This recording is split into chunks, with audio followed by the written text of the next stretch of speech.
Rossi, I hadn't heard from him. Are we expecting him? I haven't heard that he's not coming, so I hope that he is. Let me shoot him a quick. Okay, perfect.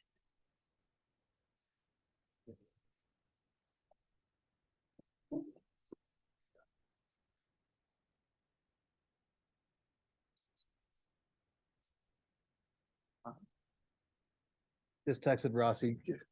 See what he says. Perfect.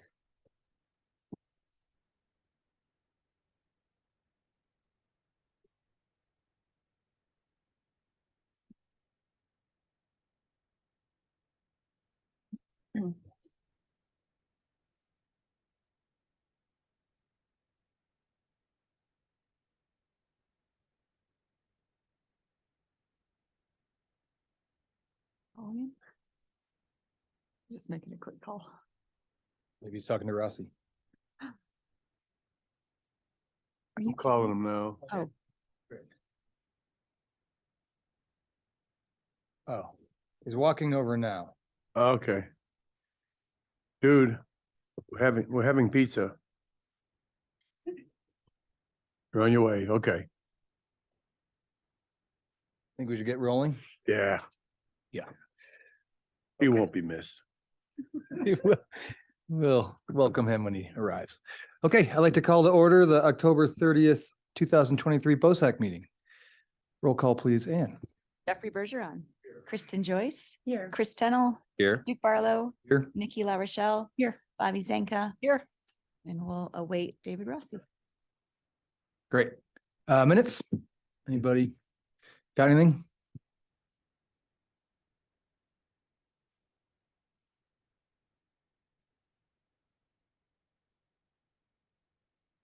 No. Motion to approve? Motion to approve minutes. Second. Okay. Agenda, discussion items, any changes or any comments on that? Okay. Public comment? Glad you guys are all here. If anyone has any comments not related to agenda items, we'd love to hear them now. Otherwise, I'd like to know why I think it's Cucumber Gulch, but confirm that and make sure you have an opportunity to talk when that comes up. Anybody have any non-agenda items they'd like to comment on now? Okay, thanks for being here. We'll talk more.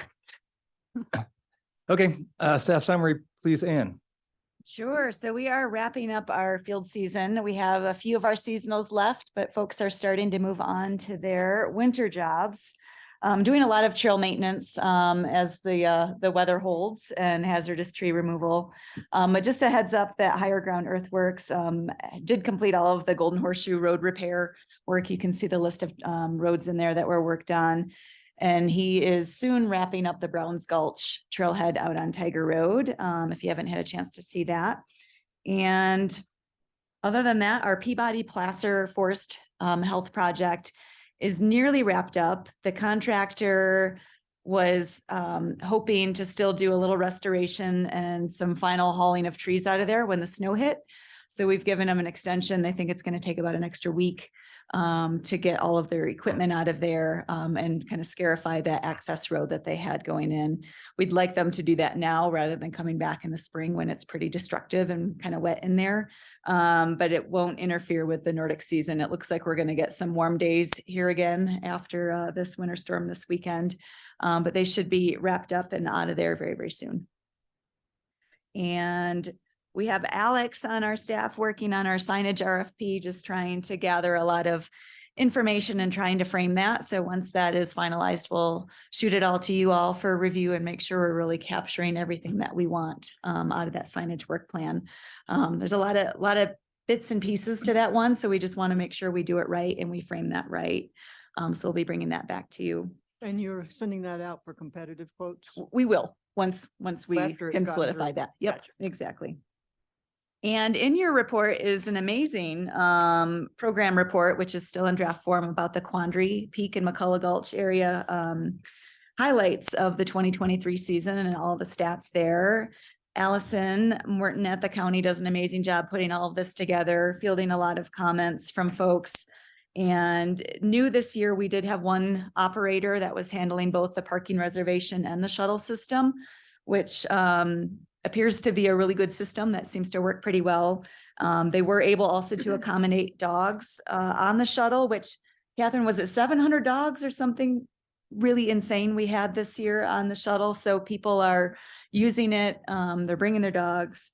And what we're hoping to do now is just get together with all the stakeholders involved in this Quandary Peak and McCullough Gulch area and just take a look at the list of recommendations that were included in there on page 30 and just see what other ideas people have, if there are any refinements to that. As you know, we've taken sort of this adaptive management approach. We make tweaks a little bit every year, just trying to make a better experience for folks visiting that area. And change is tough. And now we're a couple of years into this program. And so I think we're starting to see some good numbers, some good ridership. So I think we're headed in the right direction this year.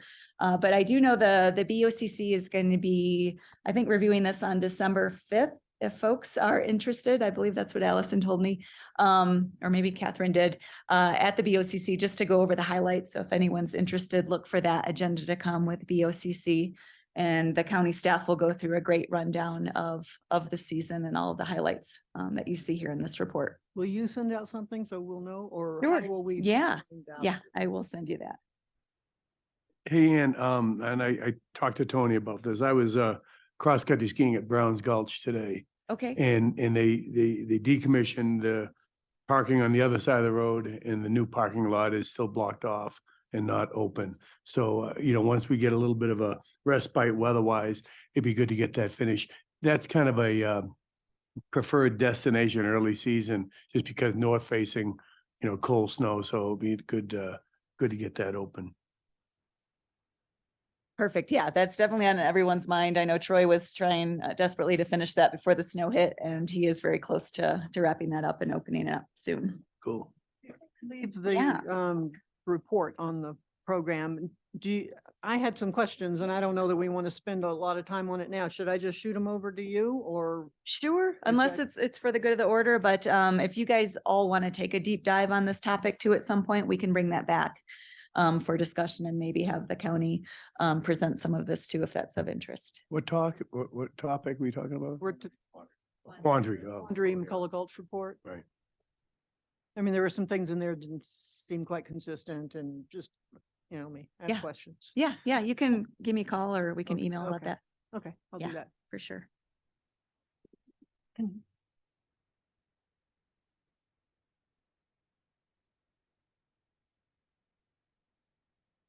are a lot of pages in this packet, so apologies. It's Get big. through There's to the next probably a lot of There were. scrolling involved in here.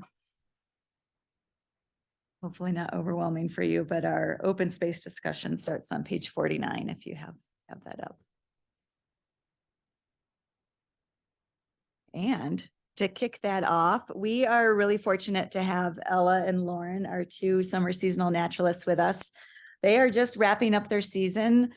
They are amazing at what they do, environmental education in Cucumber Gulch Preserve, as well as a couple of other town trailheads and trails and the work that they do. And the last couple of years, we've been having an end of season report, which is just great to be able to hear it from them, what they've experienced out in the field. And their written report was included here in the packet for you to have as a reference. But I would love to turn this over to Ella and Lauren to walk you through their field report. Ooh. And we'll just pass them the mouse on that. Next year, we're getting you tasers next year, just FYI, so. Yeah, that too. Greetings, folks at public. Thank you for having us today. We start 2023 field report.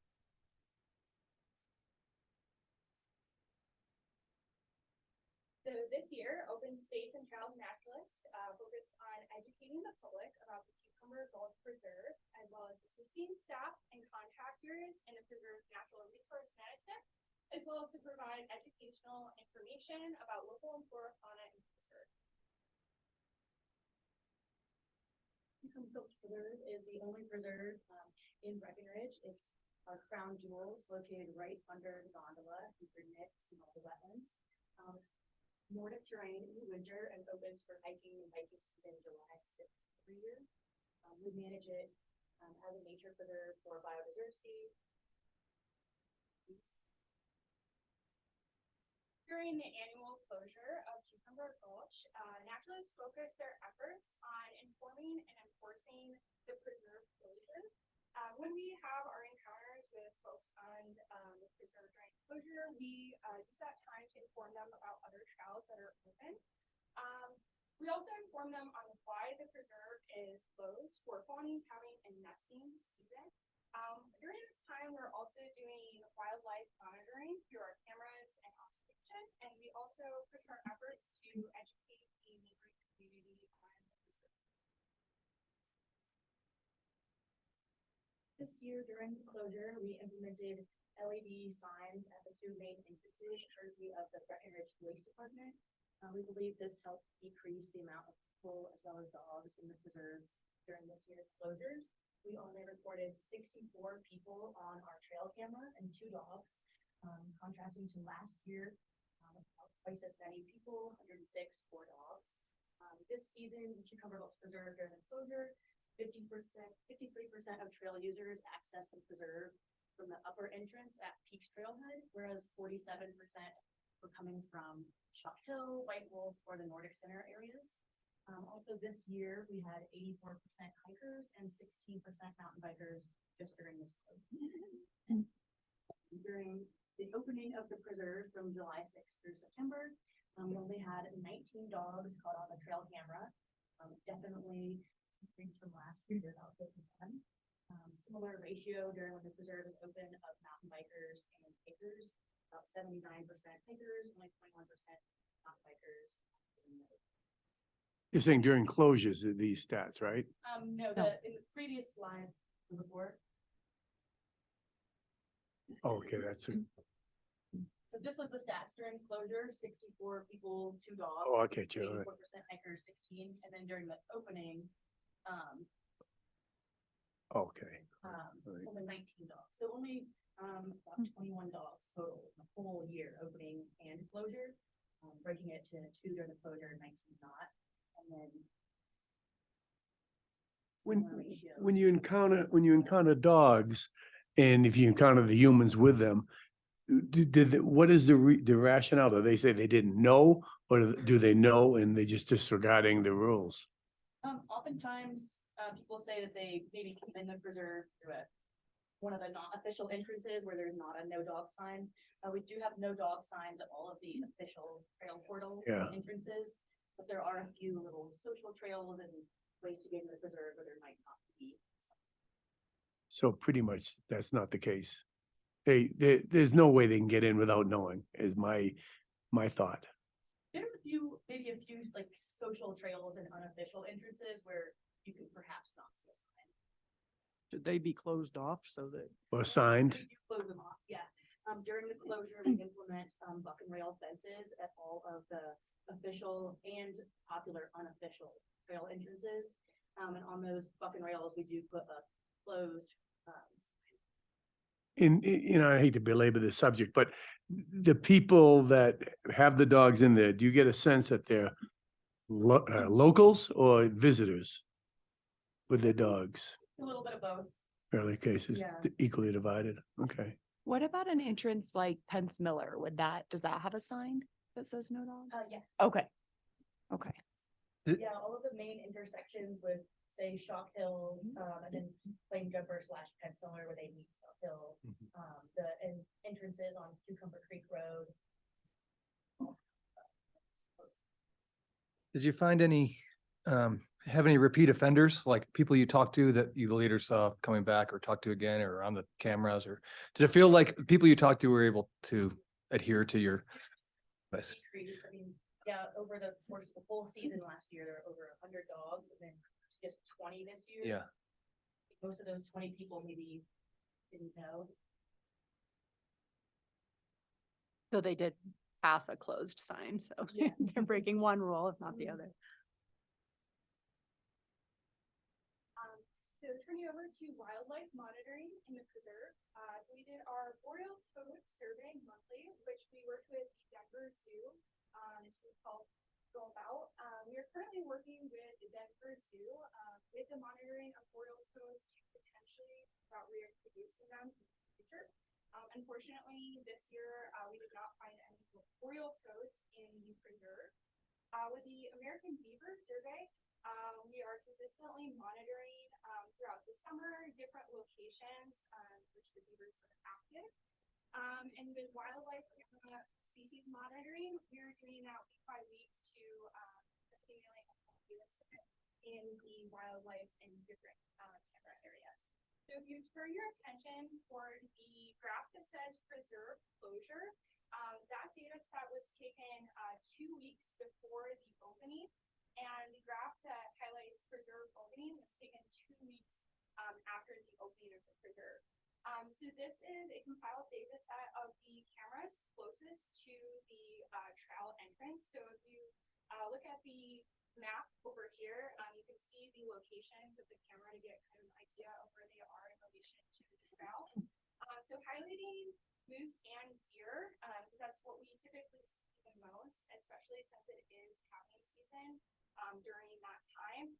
We've taken the numbers to crunch with the animals in the preserve before the opening and the animals in the preserve after the opening. So looking at the graphs in comparison, you can see there is a decreasing number from moose in the trail cam, alders, and cam 1 being non-existent after the preserve opens.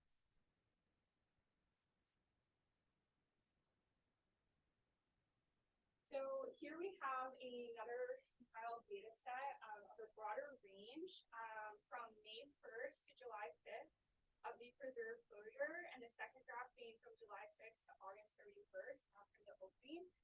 So not only do these graphs compile all of the cameras in the area, but it also gives a broader range for biodiversity of the animals in the area.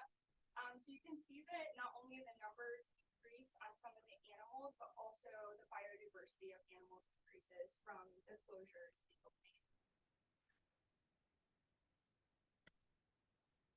So here we have some photos of animals caught on our main trail cam using the main trailway during the closure. This is a very popular animal corridor, and they do like to walk along paths that are easily accessible. Do you get a sense, okay, so it's obviously there's less animals after the opening. Where do they go? It's a great question.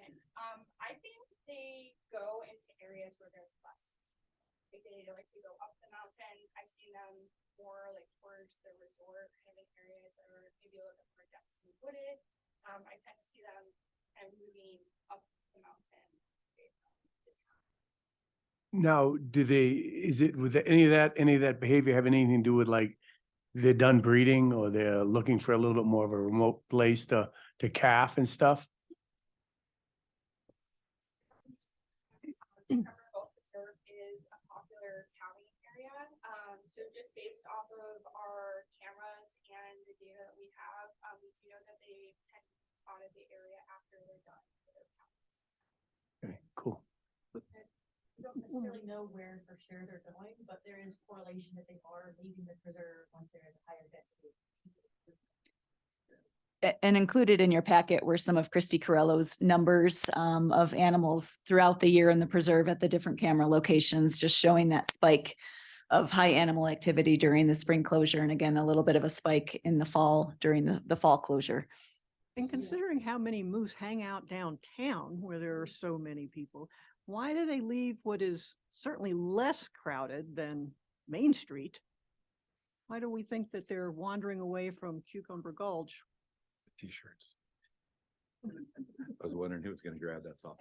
You know, I think when the naturalists are done with their presentation, we do have Alex Strasser from the CPW with us who can probably answer a lot of these great questions. He is our new wildlife officer here in the county, doing amazing things for us. One thing I will note about Cucumber Gulch Preserve, which we've noted over the years, is that we tend to have a lot of twins of moose and deer both, which these ungulates tend to only give birth to twins when they're in a very, very high quality habitat area, because that's what can nourish and grow these youngsters.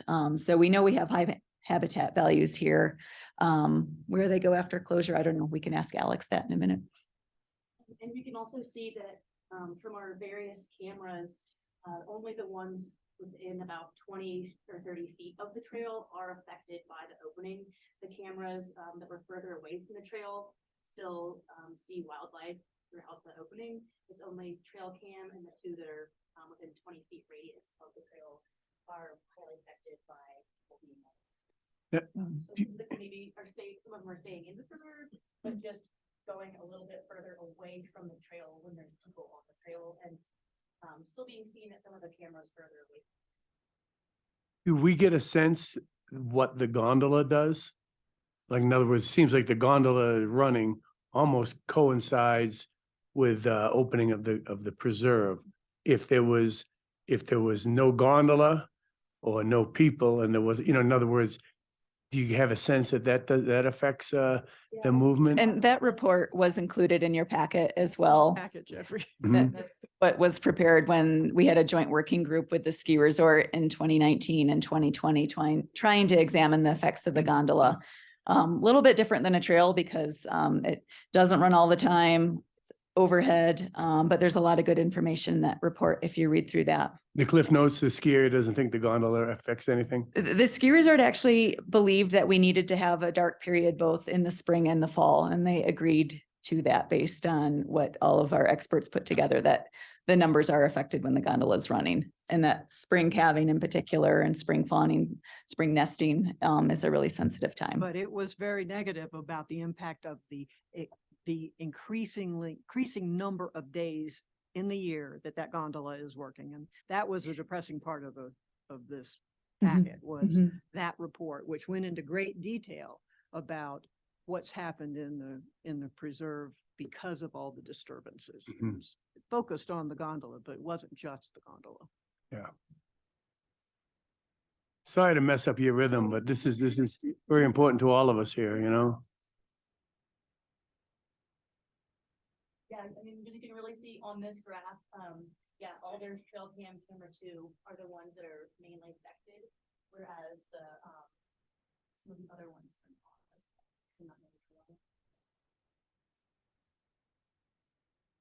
So these graphs actually are showing our biodiversity and cameras for the entire season, not just closure or closure. So we have quite a bit of biodiversity of animals in the preserve. And we believe that one of those reasons is because of the diversity of habitat. We have a broad diversity of habitat in the preserve, including 2 types of wetlands, beaver engineered wetlands, as well as fen wetlands. The preserve also contains dense conifer forest, as well as forest edge, which are very important habitats. Wetland habitat specifically supports more biodiversity than any other habitat on Earth. So we believe this supports a lot of the biodiversity. All of our different cameras are at different sub-habitats that we have in the preserve. For example, the ones comparing the ungulates are in forest or edge habitat. So cameras 1, 2 for gondola cut and alders. That's where we have the ungulate graphs. So a lot of those are under the gondola or in edge habitat. Whereas camera 3, as you can see, has a wildlife spike. That camera is located under the road underpass on Ski Hill Road. So a lot of animals are using that area as a corridor to maybe cross the road safely. And then Reset Pond and Josie's are specifically at beaver lodges. So those are for monitoring beaver. We don't see as many ungulates there, but we do consistently see species there year round because those cameras are far from the trail in isolated areas where the beavers live.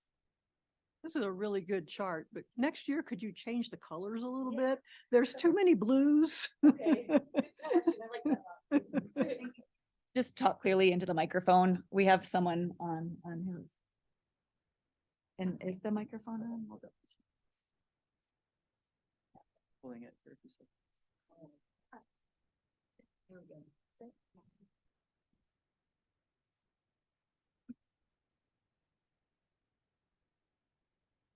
So this graph is showing the amount of captures per month. So what month we are seeing the most amount of wildlife happens to be in April. There's a large spike, which correlates to being a slow period for recreation and trail users in the preserve. April is usually the end of the Nordic season. The Nordic center, I believe, closed this year around May 9th. John. April 24th. Oh, I thought it extended. So yeah, there's a kind of a spike in wildlife there because it's a slow period in the preserve for recreation and trail use. And then we have another spike in captures in June, which correlates to calving nesting season as well as the closure.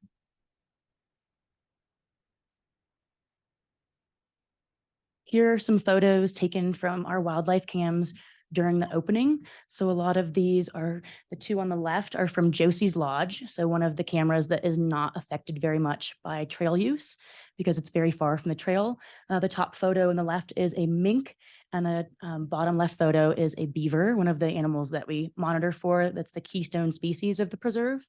And then the two photos on the right are both moose seen on cameras that are also far away from the trail. The top right photo is a moose that was caught in some ski resort rope. Oh, goodness, that's the orange. Yeah, that's the orange the rope. No, I think you could X out of that question if you.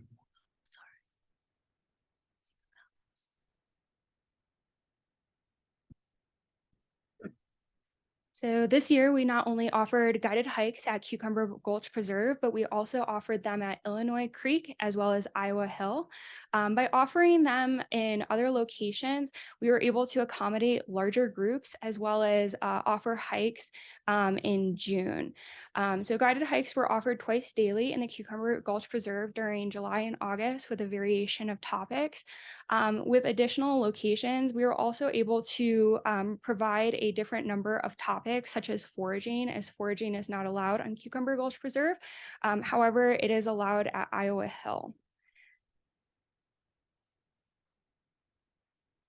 So here is a summary of graphs for our guided hikes. You can see the highest number of participants was at Cucumber Gulch, and then the second highest was at Illinois Creek. As far as the demographic for our survey participants, our largest slice of the pie was actually with Summit County residents.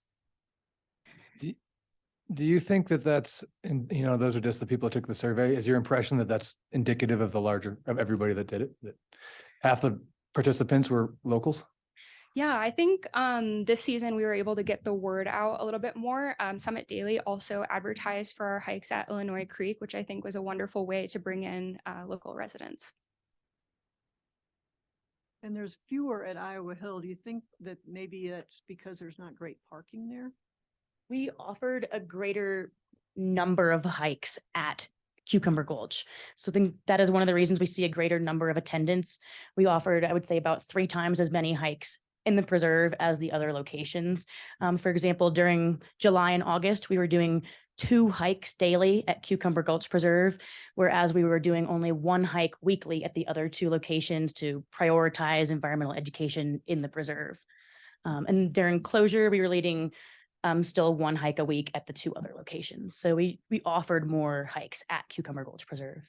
And there naturally are more people there. Yeah, there is a would group be size limit on the preserve. So only 7 people can attend a Cucumber Gulch Preserve hike. So that would be 8, including us. Whereas we would let up to 15 people sign up for hikes at Iowa Hill or Illinois Creek, which allowed for larger families and larger groups. And once they signed up, did they usually come? Yeah. Oh, good. Are you guys out there on the weekends, like, or when there's functions? Yeah, And do you notice an impact on that? I would say this season we worked Tuesday through Saturday. So we were always around on Saturdays. And yeah, I- and do most people that are at these functions, do they kind of adhere to the rules? yeah. Good.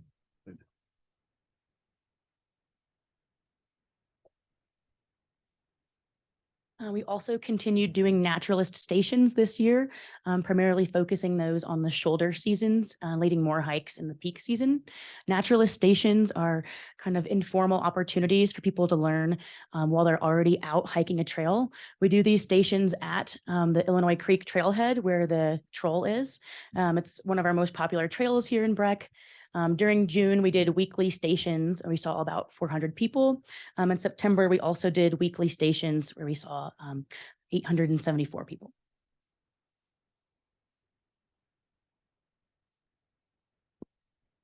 So this year, we also helped out with the Friends of Breckenridge Trails volunteer weed pull events, as well as restoration events. So we did about 4 different weed pull events and 2 different restoration projects. And one of those events was a countywide weed pull. So we pulled approximately 500 pounds of the noxious weeds, which is false chamomile that we were focusing on targeting. And we planted about approximately 300 willow stakes along different river corridors, such as Illinois Creek, as well as Blue River. How are the willow stakes doing? Are they surviving? They are, yeah, we actually took some photos not too long ago to check their Yeah, you can see progress. this fresh growth in this photo. So when we planted the stakes, they had no leaves on them. And then this photo was taken, these willow stakes were actually planted at the end of last season. And then this photo was taken this spring. So this growth all occurred on the stakes that were planted last season this year. So we are seeing that it is being successful. Good. They have growth.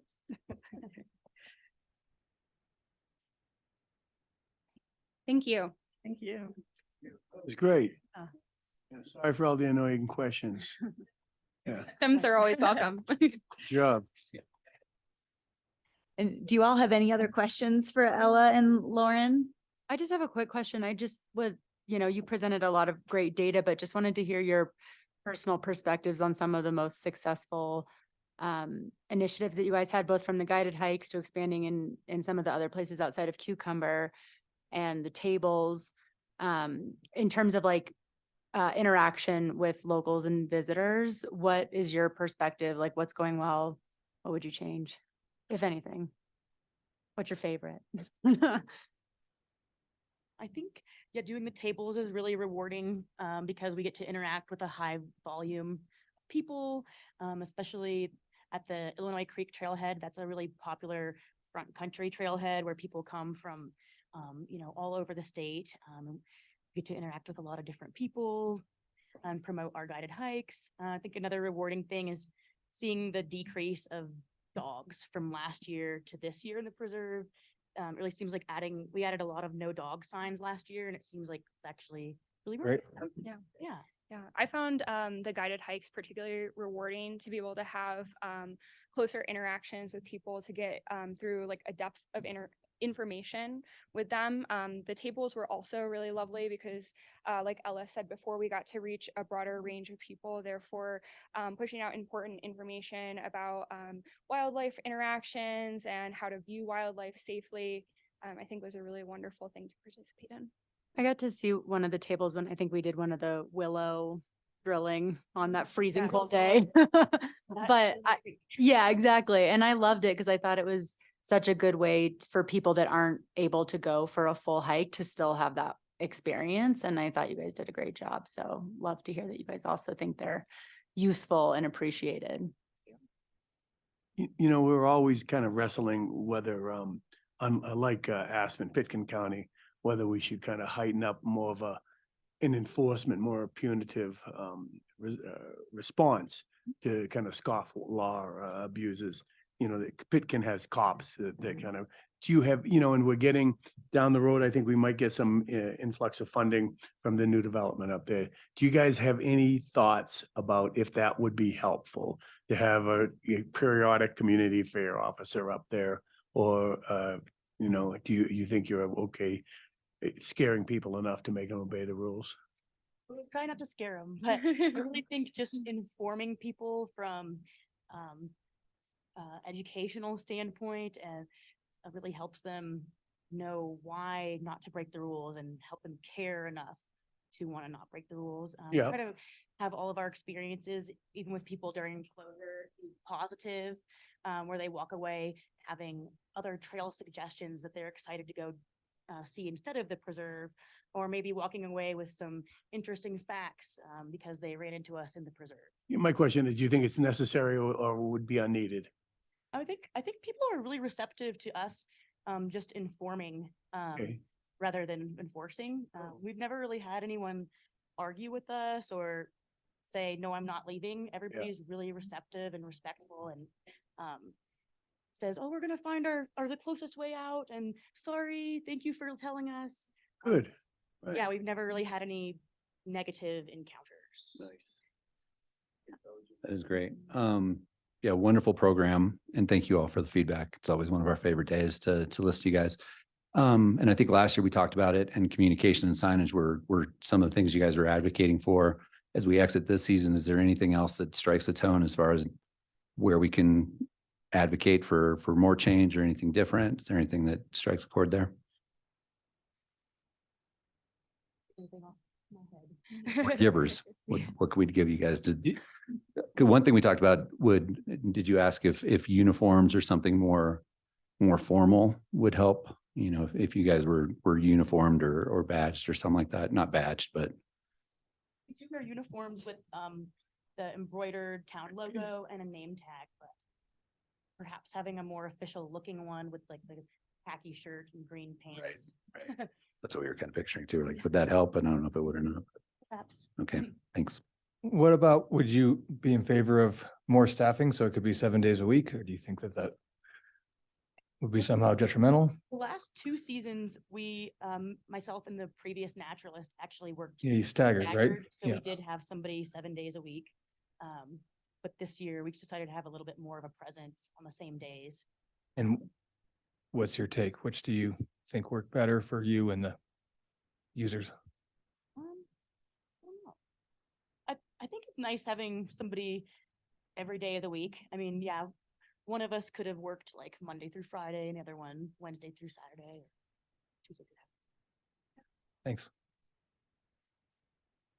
Saturday.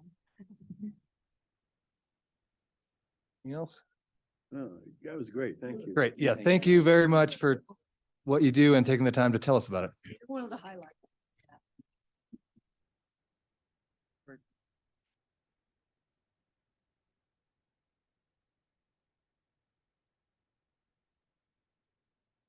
You all want to bring up Alex to see if he can answer a little bit of the wildlife questions that came up during their discussion. Alex, would you be willing to talk a little bit about some of our ungulates, maybe some of their behaviors, where they go? And we can grab you a microphone. Yeah. Yeah, please. You can Thanks for come up coming. You might have to make that microphone a little taller or we can or sit grab the down. Podium as well. Yeah.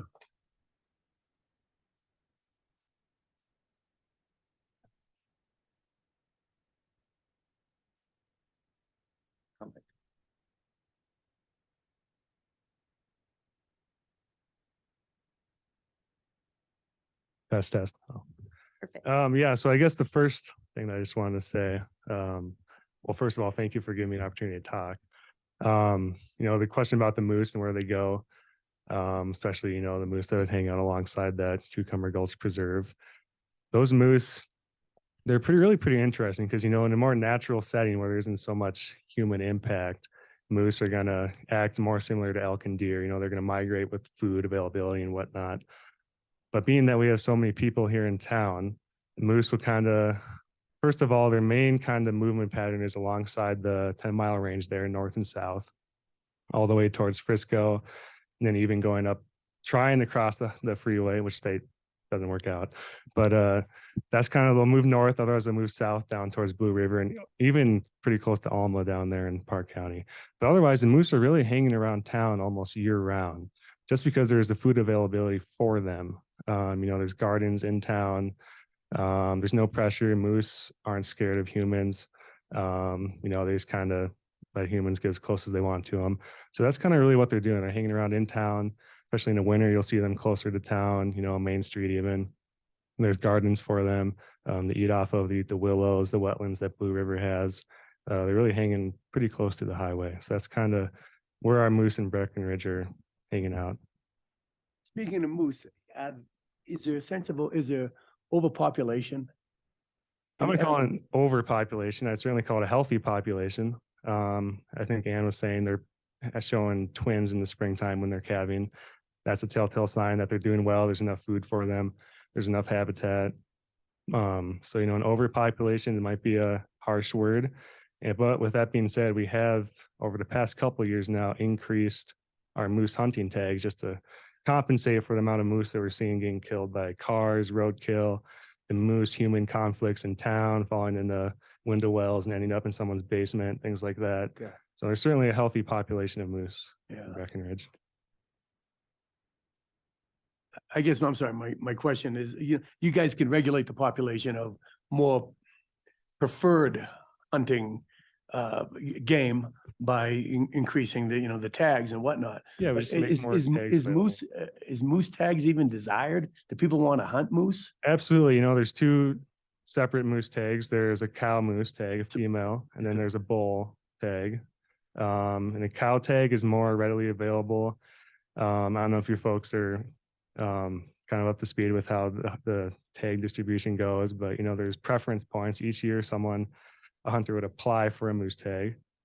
And let's say they do not draw a tag that year, they acquire one preference point, and that adds up over time every year.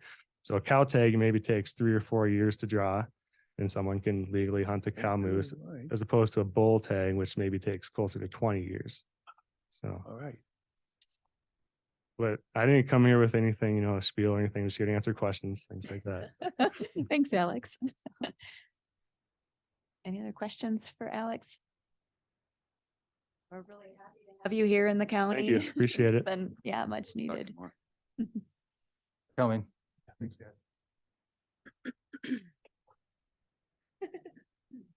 Okay. Cucumber Gulch. You want to run through your update and then we'll hear from, Yeah, I think audience? I would just, I know we have a lot of folks that are with us tonight, so would just love to give our folks a chance to Okay. talk. And then we can go into any other questions or information that BOSAC might need. great. We would love to hear from any of you on the Gulch. We also have packets for you. Mostly you can use them for the picture on the front for now. This will highlight like. You're like, I'm gonna read the whole thing word for word, but. Do I have to say my name? Could you at least into the microphones for our folks on Zoom? For the record, my name is Marika Page. I'm a Cucumber Gulch neighbor. We also have an inflated version of this map if you'd rather look at this, like on the table while I'm talking, if that's easier for you. This works. This is perfect. Yeah, Thanks, Marika. thanks. So we've created that packet for you. Tonight we'll highlight some parts of it. Shouldn't take more than 10 minutes, hopefully less. The cover page of your packet shows this map on the poster board. I believe yours is oriented this way. I prefer looking at it like this because then I can look at like if I'm standing at town hall and looking up toward the resort. That's how I'm looking at the map, but you can orient how you would like. I think there's two pretty important things from Tony Boone's proposal that are worth illustrating with this map. The first thing he said was that the option 3 alignment pulls the Toad Alley Trail closer to the disturbances that are already created by Ski Hill Road. So Ski Hill Road creates a disturbance. We can't move Ski Hill Road anyway. And then number 2, the new alignment pulls Toad Alley further from the large game corridor between Peak 7 base area and Discovery Road. So naturalists talked a lot about the wildlife cameras in this corridor here that runs like underneath the ski area. Tony Boone wants to highlight that this is also a wildlife corridor over here, which is much larger than this wildlife corridor. We don't, to my knowledge, have a camera over there monitoring activity, so we really don't know what's happening over there, but I might be wrong. Like from Peaks Trailhead over toward Peak 7 and Discovery Hill. We have them in some of the wetland areas and other pockets in there. The claim jumper load, or the wedge, that we bought. It's partially the wedge and partly the MBJ. Those all kind Yeah, of got yeah. merged together several years ago. So what your map doesn't have on it is like our hand-drawn but pretty accurate version of where Toad Alley goes now. So when you look at the big picture, the trail already stays relatively close to the perimeter of the gulch and close to these big developments on Ski Hill Road and Ski Hill Road itself. So again, already part of that disturbance. Number 2, we just wanted to highlight the size of this game corridor as opposed to this game corridor that we talk about a lot. And then number 3 is one really important thing this map illustrates is the importance of trails for the trail for local residents. So for residents of Cucumber Patch, the Landing, the cottages, all in Chalk Hill, the Overlook, Christie Heights, Cucumber Creek, White Wolf, this is the only continuous trail remaining that goes around the gulch in the summer.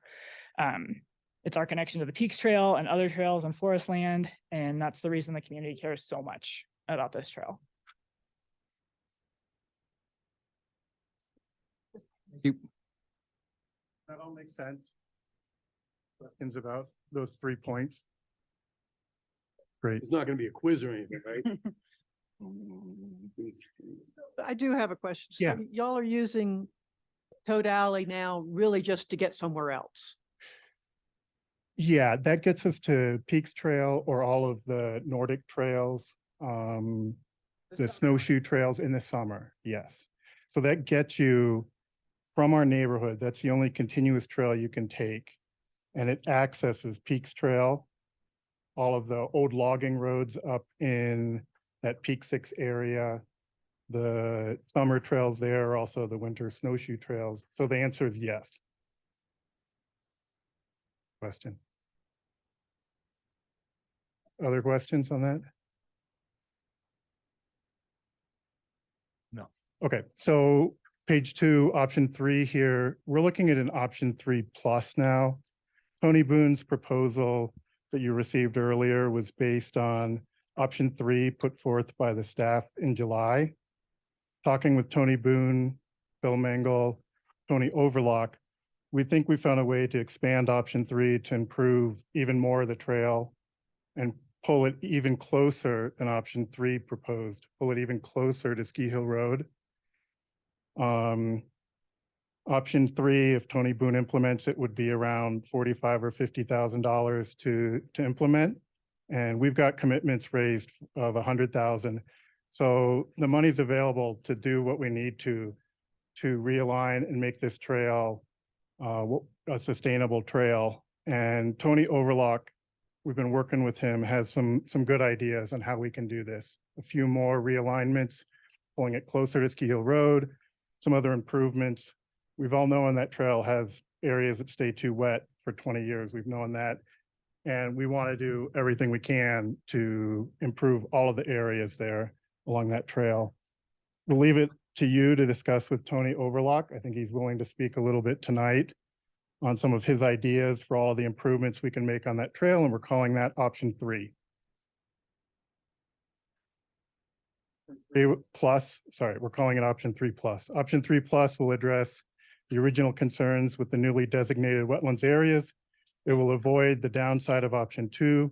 It will improve additional areas of the trail, and it will maintain the residents' only continuous trail from our neighborhoods. I've got a quick question. Maybe this is what Tony's going to go over, but when you Yep. say option 3 plus, Yep. even closer to Ski Hill, are you talking about like the part that we walked with Tony? Are you talking about that part or the part below that that does go further into the gulch?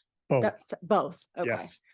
So in addition to what we walked, you have a vision for the trail being closer to Ski Hill that is below what we walked. And that was something Tony Overlock came up with, and we'll let him talk through some of his ideas on additional things we can do in addition to what you walked. Gotcha. Thank you.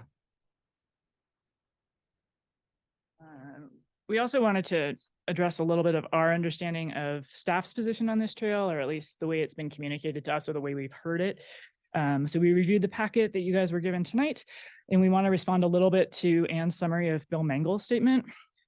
So what Bill Mangle said was that the closer the trail is to the existing disturbances, the better.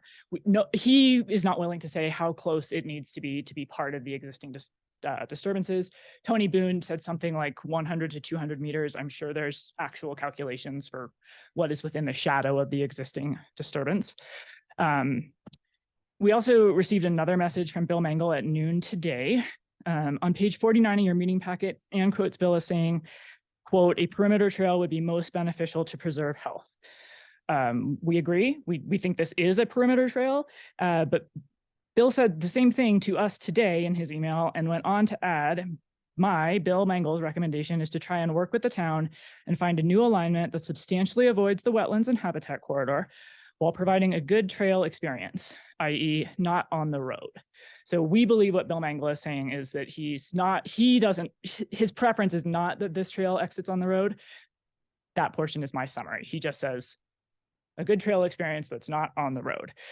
Bill admits he hasn't been on site in a while, but he believes this can be achieved with more ambitious use of structures and bridges, which our group, Tony Boone, and Tony Overlock are now calling option 3+. To address the habitat issue, we've spoken with 2 people from the Colorado National Heritage Program, 2 people from the San Diego Zoo who are Colorado conservation specialists on amphibians, 1 person from Team Toad at the Denver Zoo, and 5 people from Colorado Parks and Wildlife from the Denver and Hot Springs offices. These people gave us general information over the phone, specific information in emails, and referred us to published peer-reviewed works. In our packet, we quote those with citations. We also quote Ecometrics, who are the staff hired consultants. And then finally, we paid for access to scholarly articles published by experts on the boreal toad and chytrid fungus. Most of these are by Brad Lambert, who has studied Cucumber Gulch extensively, among many other areas in Colorado. I'm not going to bother you with all of that population animal data in the packet. Some of it is a repeat of what the naturalists have already shared anyway.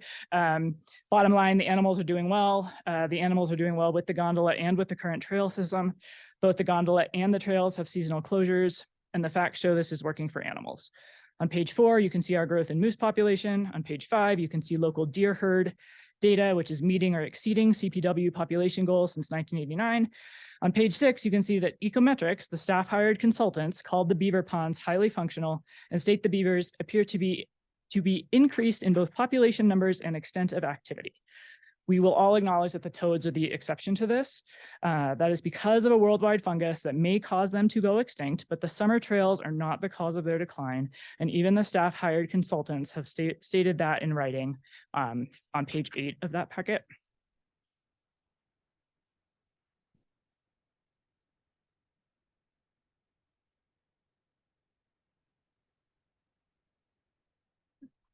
So what are the grounds for making this decision on whether to shut down this trail? I think that's really the big question here. And I've been talking with Kirsten Crawford over the last couple of weeks about this. And I sent her page 10, 11, 12 to review. And I'm sure at some point she'll talk with you herself. But Ordinance 53 is from 2003, and it is active. And it incorporates the 2003 master plan from when the gulch was created. 2003 master plan set into law 9 goals. These are on page 12 of your packet. These goals address preservation, education, and recreation. 4 goals that I think are notable in making this decision. Number 2, balance recreational access with preservation. Number 8, make Cucumber Gulch a centerpiece for environmental education and interpretation. Number 9, maintain a sense of solitude for visitors and users of the Gulch.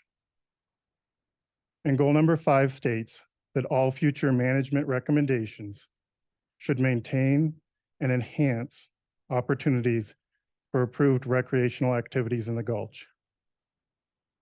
Further, the 2003 master plan set into law that, quote, all future management recommendations that may be developed should be consistent with these goals. In the executive summary of the 2003 master plan set into law, it says, quote, the plan should be used as a guide for actions in the immediate future as well as over the long term. Closing this trail is a huge decision. It's a change in approach, and arguably it requires town council to repeal the ordinance that created the Gulch in the first place. We're super close. This education section is a lot of a repeat of what the naturalists have already said. The naturalists run group tours 10 times a week with up to 8 people per tour on the specific section of trail in question. Those tours are promoted on the radio, on posters, on Facebook, on TripAdvisor, and on townofbreck.com. The tours are awesome. We see them all the time. The naturalists love doing them. The guests love them. As that graph showed, a lot of locals do them too, which means they're really interested in educating themselves about the Gulch. After the announced closure of the trail this spring, we asked staff about whether they'd continue these tours on the trail, and they chose to. These tours were done all summer after staff raised the issue of whether having people on this trail was causing harm. The tours could have been moved to other trails, and staff chose not to. This is a situation where actions speak loudly. Like the residents, the naturalists are the ones spending time around the gulch on a daily basis, and they chose to continue using the trail for the tours and promoting them, just as the residents want to continue using this trail. Hopefully the tours can continue, and hopefully the trail won't be closed to local residents.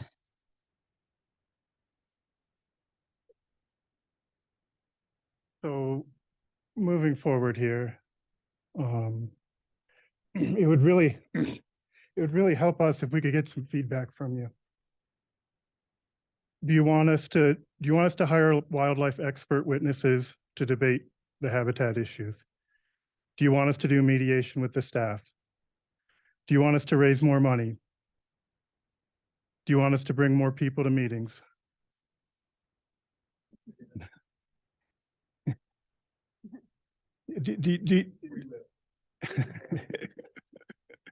And they can tell you where the moose go when they're not in the beaver ponds. We have a joke, and if you go to the beaver ponds to look for moose and you don't see any, just turn around, because they're eating the aspen in the yards. They're walking up and down Chalk Hill Drive. That's one place the moose go when they're not in the beaver ponds.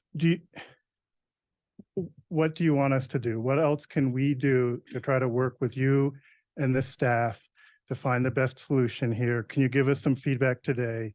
We'd really appreciate it. Thank you.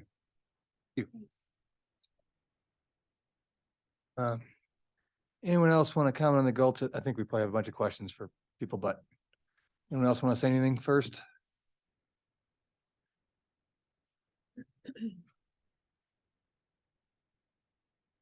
Good evening.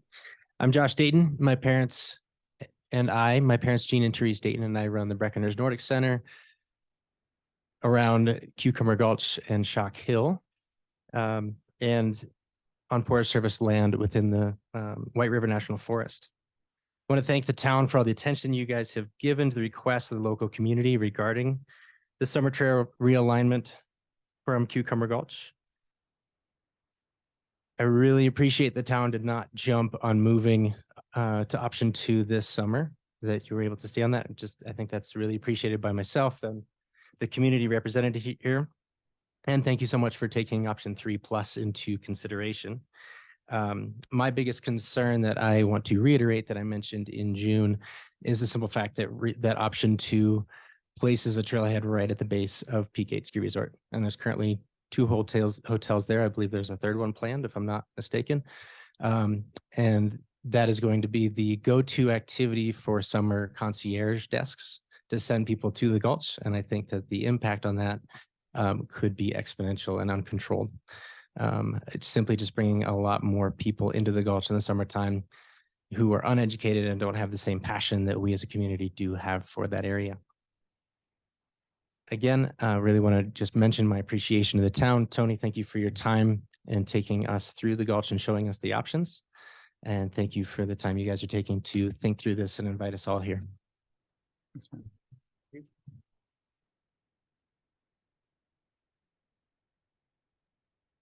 My name is Chris John. I live at 120 Windwood Circle, Christie Heights neighborhood. And Josh Dayton just stole all my thunder. Let me just make a couple of comments. We love Cucumber Gulch. It's a big deal to us. And by the way, to help Jeffrey and I think Bobby, the question, where do the moose go?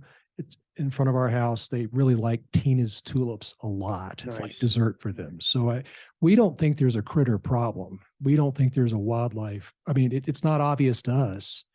And as we've talked to and looked at the different options, and thank you for looking at option 3+, we looked at option 2 and we were just talking about it. And they said, that's a luge run. So we don't call it option 2. We call it the luge run option because it'll funnel a lot of people down from the concierge who's trying to do, good customer service up there. He says, if you need a place to go wander around, there is a great trail. It's just right across the street. And you guys can go down there and, hey, Cucumber Gulch, it's a jewel. We recommend you go walk around and enjoy it. Well, that'll funnel a lot of people down there, and I know that we're talking about summer, but winter's coming, right? You need a quick way to get home.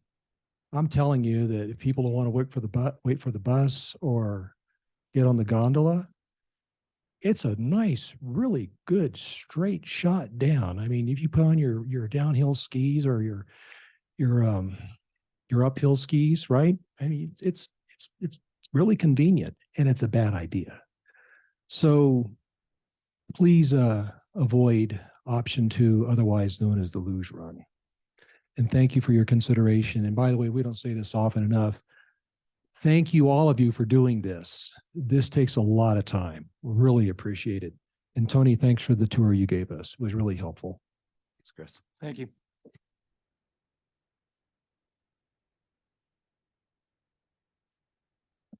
My name's Pete Naka. I live at 123 Wynwood Circle, right 2 houses from Chris. My wife Jean and I have lived in Breckenridge for a little over 2 years. In that time, we've participated in 3 invasive weed pulls and 2 town cleanups.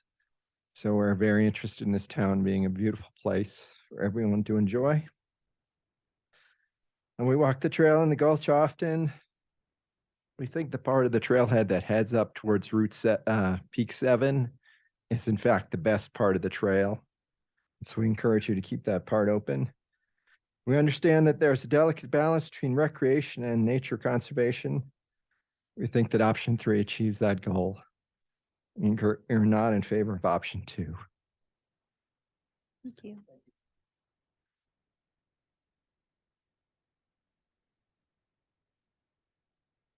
Okay. Thanks. Where should we start? What are we supposed to do here? Well, for one, I think we have an opportunity to ask, did Alex leave? We lost our DPW resource. We lost the badge. Oh, I didn't realize that. Okay, well, we can't ask Alex any questions. We've agreed that I think what we want to come out of this discussion with is maybe some feedback for these guys if we can give it, but also what else do we want before we can move closer to making a recommendation on this? And we're not doing that tonight, but let's figure out what's between here and there. Well, I think we are waiting to hear from CPW, correct? Yeah. Yes. I'd like to have Kelly Owens weigh in, on this one. On one of these questions, do we need to have a wildlife expert to talk about this? I mean, someone that does this for a living. I know we have some on record, some offering opinion, but that'd be something, personally, I'm not ready to offer an opinion or make a concrete suggestion right now. I'm personally, as it stands right now, I like options 3+. But that said, I don't have all the information, and I would like to run it by Kelly. And I do think I don't think there's a need for a mediator, but I would like to have a second opinion on a wildlife expert, and I wish I would that Alex, I would have loved to talk to him. What resonates with me is I don't think there is a wildlife issue here. If these numbers are accurate, God knows the moose are all over the place. The ungulates, I'm more worried about, but there again, if you believe this chart, the numbers aren't suffering there. And I don't think either option does much to change the boreal toad and the wetland situation. Now, if we were talking about endangering the beaver population, the ponds, then I'd be more concerned. But that's how we stand right now. But I could be seduced either way. But right now, I'm leaning. I like option 3+. Got a question that sort of goes basically to just how healthy the gulch is. When I read the ecometrics report that was the last part of our packet today, went on for many pages. One thing that struck me was toward the end of it where it says the Cucumber Gulch ecosystem is not headed toward some threshold where it will suddenly collapse into a state of ruin. Rather, as human disturbance impacts accumulate, habitat quality will continue to decline and the risk of weakening or displacing species will continue to increase. Even as ecological stressors mount, there will still be some habitat and there will be some wildlife. There will just be less of each, and what is left will be less natural, more artificial, and less biodiverse. So I don't think we should be minimizing the impact that all the people in that gulch and that gondola are having on the health of the gulch. It went into great detail about the collapse of birds in the gulch. We're getting parasites now, not what we used to have. We don't have the boreal toads we used to have. We got a lot of moose, but there is a big impact to human use of the gulch. And that I think we need to be not dismiss as being not a big deal. It's all good. It's not all good in the gulch as far as the natural resource that it is. This is something that, you know, I fought not to have the gondola go through the gulch. I wanted to have it go up Ski Hill Road or a 4 o'clock ski run. Yeah, I fought to have the gondola not run, you know, they said, well, no, that's not going to affect the health of the gulch. The gondola going through the gulch is not going to. I fought to not to have the gondola run in the summertime. Let's just do it in the wintertime. And they said, oh no, that's not gonna change anything either. You know, the gulch could withstand that. And now the line in the sand is a pretty, I think a very small trail realignment. And that's what's gonna, if we don't do this, that's what is gonna degrade the habitat. So I don't know. I think you can look at it is the gulch a recreational amenity or is it a preserve? And that's It's first to preserve. that's the big question. Well, isn't that what it is? Well, it's the First, Nordic to Center. It's the preserve? Nordic Center. It is a recreational area. It's an area that has trails and kind of group hikes. So yeah, I think it's a little bit of both. I don't think it has to be one of the other. But I think you have to lean one direction or the other. And the first goal in the document that they gave us was ensure the protection of natural resources within Cucumber Gulch. That's one. And then 2 is balance recreational access with the preservation. Right. And enhancement of the natural resources. Yeah. So that's what that's what this discussion is the balance. I'm more concerned right now. The snake closest to our foot is what the new development on Peak 8 is going to do to the sediment into the 60-inch pipe. I think that is something that worries me more than any sort of the Peaks Trail portal, the Peaks Trail portal. So yeah, that's how I roll, but you and I are the ones that are carrying the conversation. I'd like to hear what other people think. One thing I want to just get clarification from staff on before we go too far is we're referring to the 2003 Cucumber Gulch plan, but there's a 2013 one that has a much different, or 12, much different spirit. Does that mean that that's our guiding document? The 2003 one is essentially. Yeah, the 2012 management plan was did replace the 20. Yeah, okay. And here's the resolution from 2012. And it set forth these goals, which is number 1, to first protect the sensitive natural resources that may need additional conservation, provide for limited managed public access, and then monitor those resource values. So that's the approach that staff have been using in managing this preserve, adhering to the 2012 management plan. And it's really why we brought this to you a couple of years ago, because we have continued to study, we've continued to monitor, we're starting to see changes. And that is why we recommended putting the trail along the perimeter in the first place. Just another interesting thing we compiled today were our preserve numbers since 2009. And this is the first year ever from July 6th to September 30th. We've tipped over 50,000 people in the preserve. And you can see we had some data missing in 2017 and 2021 explaining those downward trends, but the rest of it has been a very steady increase to a very large number in less than 3 months each year.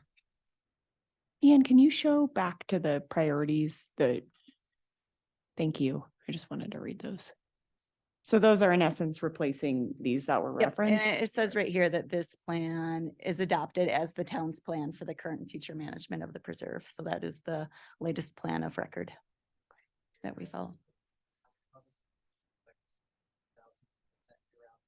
That was just from July 6th to September 30th of each year from 2009 to 2023 at the 4 trail portals that we have counters on in Cucumber. Those are the numbers that were coming back on our counters. Yeah. And you know, it's trail counters, so people might be going out into the preserve and coming back, so maybe they hit that twice. It's, you know, an imperfect system. But it is the 2012 plan that. Yeah, thanks that for rules. clarification on that. Yep. Another clarifying piece, I think, before we go further is 3+.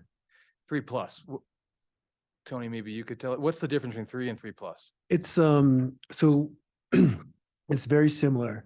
But I think we were looking at doing another partial reroute to avoid another fall line section of trail. And then really, you know, looking at not only just the existing trail as it connects down to the wetlands, but and what improvements we can do, whether that's drainages, improving erosion. I think in general, you know, it's just overall improvement of the trails. And, you know, something that we've always wanted to do. We're just kind of waiting to see what was going to happen with these alignments. But, you know, I feel like the approach and improvements to that 3+ is needs to be more of like a broader look into the gulch as well, and just not this specific trail, but all the trails. And how does the signage look? How does the fencing look and wayfinding? But you know, that's just more of the overall approach. It's 3, the reroute that we looked at, I think, and then just doing another small reroute. I think that map is up here. Yes, and so here's the option 3. Yeah. And then we potentially looked at rerouting this fall line section of trail that goes down really wide, eroded, and doing a lateral traverse. Okay. From here to there. And then just looking at the overall trail system and how can we improve it to sustainability wise and drainage and everything. And does it reduce habitat fragmentation, this 3+? No, and that's the thing, you know, we all could agree when we walked it, like this is a really nice trail alignment. It's a big improvement from the existing trail, but it does not improve wildlife fragmentation. But it does improve the hydrology and the drainage. That it does. Okay. And it improves user experience, and it provides a better trail sustainability. You know, the existing fall line section of the trail where you have lots of roots and erosion, it's constantly wet and muddy in those areas. So there was also some talk about if more dollars, not necessarily from this group, but from BGV or others, were able to even further push this toward the road without this being a road trail. I totally understand. We don't want to defeat the whole purpose of having a trail that appreciates the preserve while also making a connection. Is that still on the table as something to consider? And I will say that that was what Bill Mangle clarified today, is that a perimeter trail is his recommendation. But if there's a way to get it from peak 8 to peak 7, which we assume to be highly engineered, that is what Bill considers a compromise, and still trying to get folks to peak 7. Just we're not engineers, don't know how feasible that is, or, you know, how much that would cost, but that would be one way to keep the trail in the preserve off the road, but to protect the habitat that's in there and the wetlands. And with DTJ? He's with ERO Resources. DTJ hired him. And is he a wildlife He's biologist? a conservationist and planner. Okay. Yeah, he's the one who did our master plan, all of our conservation values, the criteria for acquiring lands, our conservation overlays, wildlife habitat. He's really knowledgeable on wildlife habitat. So he is the one who put those components of our master plan together and what he believes the science is very sound on habitat fragmentation and, distances away from wetlands for trails. So that's why he quoted extensively our master plan. And I think we talked a few meetings ago about the topography just beneath the road. What is that? What is that like? I don't think you don't have the topo. do you? I don't have the topo. It's extremely steep. And that's why I think anything that would go in that area would have to be highly engineered, whether that's kind of cantilevered above, because Right. it's really steep with that sound wall that exists there now. And that's where we were doing meeting. And the road wall. It Yeah. was steep. And forgive my ignorance on it, is there such thing, okay, so Mengel is a ecological planner. Is there a difference between a wildlife habitat expert, for lack of a better phrase, and what Mengel is? I think there are folks who are much more wildlife specific, or even certain types of wildlife specific than Bill is. He tends to compile a lot of the information that he gets from experts as well, which is what he did with our master plan process.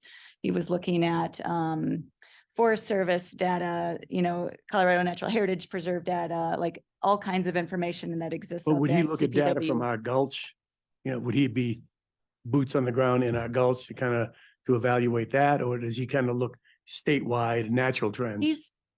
I would assume he's a little bit bigger perspective. He's put together a lot of regional plans in Colorado at that kind of regional level, but he certainly put together all of the components that we have in our master plan.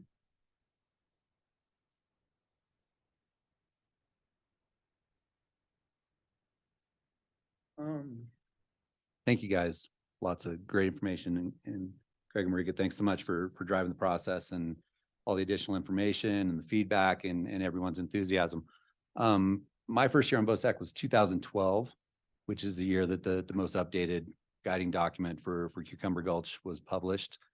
And I guess I just want to speak to the evolution and the timeline that we tend to look at Cucumber Gulch, just because it has changed so much and it's had so much pressure. 2003 obviously was a different time. Gondola didn't exist. There wasn't near the development. 2012 was now a different time. We've seen major flooding events that changed a lot of our outlook on Cucumber Gulch. So I guess, again, I appreciate all the information. A lot of how I look at this is in that same kind of time frame. And so I don't think we are rushed into making a decision on this one, in my point of view. I want to take in all the information we can gather. We have a lot of great data from Ecometrics and some of the others. But yeah, I think that as I'm looking at it, it's the health of the preserve first, and the wetlands and the fens, and some of the things that are not replicable anywhere in Colorado, really. There's not very many examples of this. And then balancing that with sustainable recreation and wildlife habitat, and we all know what a challenge that can be. And then, third would be look for any opportunities we might have to expand the footprint. Like we acquired the wedge, and that's kind of BOSAC's primary objective, is to acquire as much open space land that we can wrangle and then protect in perpetuity. So I don't really have anything, Greg, for your questions, other than, I don't think we don't require much more, because I think we're getting a lot of information on this, but more just again, a note on kind of the cadence and the timeline that it takes to make a decision on this, because it's, I'm looking at it in decade-long kind of metrics, as opposed to, what we need to do at the end of the season. So, but again, thank you for all of the information. I'll echo what Chris said. I think I really appreciate you guys all coming here. I think it's really helpful to hear from the community on this one. I hope you know that we care a ton about this as well, which is why we are taking so long with this. We've, requested a lot of additional data multiple times. I look forward to reading this in more detail. I think 3+ to me, I think it can make some trail improvements. I agree that I do not like the trail popping out at Peak 8 at Ski Hill for a variety of reasons. You mentioned some of them. I don't think it's the best place. I also do want to be really respectful that this is a gulch, and we do need to really understand what this is doing to the wildlife corridors. And I think that we've gotten a little, I don't know if I would call it conflicting information, but I think maybe just not as clear information as we might need to make a final decision, whether how much moving this trail is going to make a difference versus closure, which at this point is not my preference at all. I mean, I would like to keep this available. I think you make a great point. There's a lot of there are access issues for locals. I think some parts of our master plan that we went through in addition to preservation is trail connection, and you know, popping out at the Peaks Trail does achieve that. But I do think in terms of what else we need from you, I agree with Chris. I don't think we need anything else right now. And I do think we should not be rushing this. And as stated in our packet, I think we are going to take that time. We don't have to make a decision right now. And so I kind of look forward to hearing more from CPW. I know that's one outstanding question. I really just want to understand if moving that upper section of trail, how much that impacts wildlife or not. I think we have gotten a good understanding of what it does for the wetlands, but less so for wildlife. And I think moose are obviously the easiest ones to see and track, and we all see them in our backyards and we know that there's a lot, but I think it's a lot harder to anecdotally make decisions about wildlife when they're smaller creatures. So would defer to the experts to give us their final opinions on that one. Hey, speaking of the expert, could I ask Kirsten a question without having to pay her? Quick clarification of the 2003 and 2012 plan.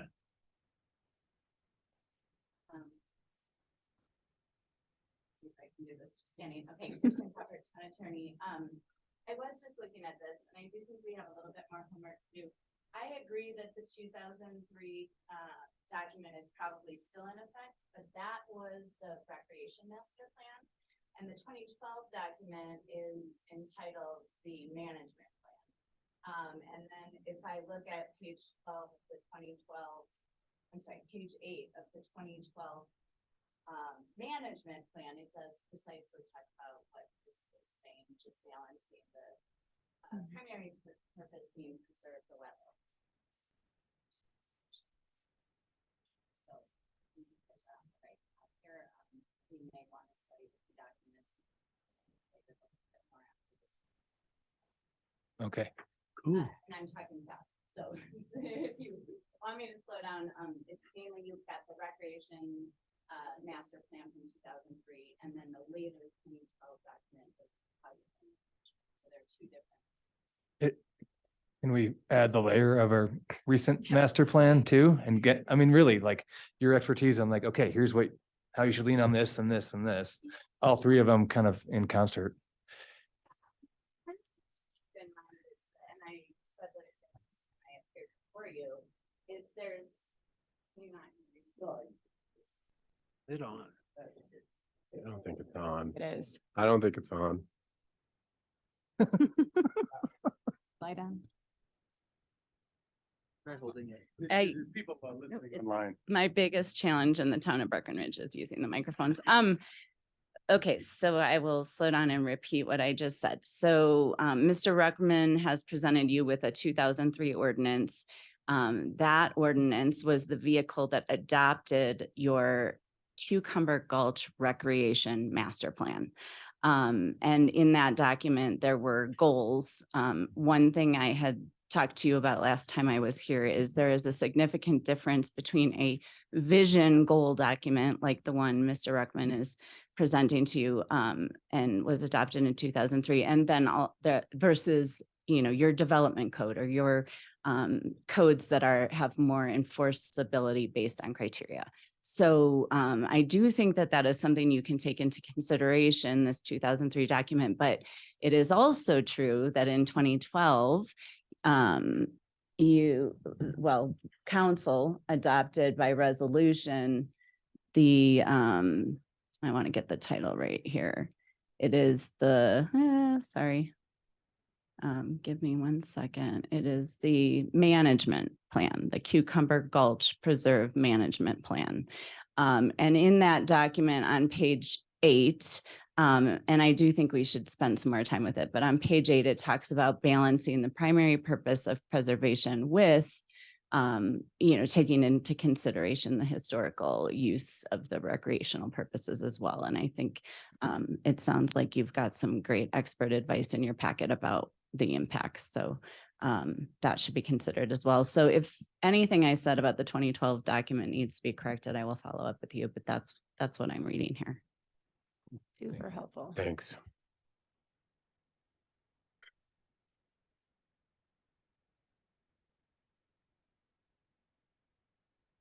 I've said a lot already. Well, I know, Jeffrey, were you and I both on BOSAC in 2003? No, I don't think I think I was, yes. Yeah, If I got I mean, elected, we yeah. were arguing about this in 2003 and 2012 and every year in between. Exactly. Mostly getting my butt kicked. Yeah. I think that's the hard part, is that one of the interesting comments that's in the email from Brad Johnson was that, whether the gulch is to be managed foremost as a habitat preserve or a recreational resource.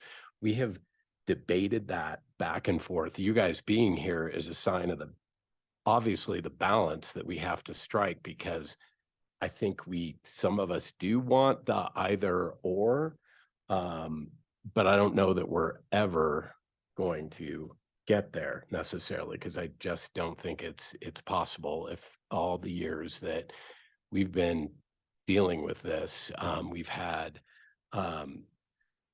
Jess here, we've had Christy Corello, and it was always, conversations about the cowbirds and the impacts of the gondola. And it was, I think at one point the argument was, well, let's just let it go, because we are spending a ton of money on it and we are still seeing declining numbers.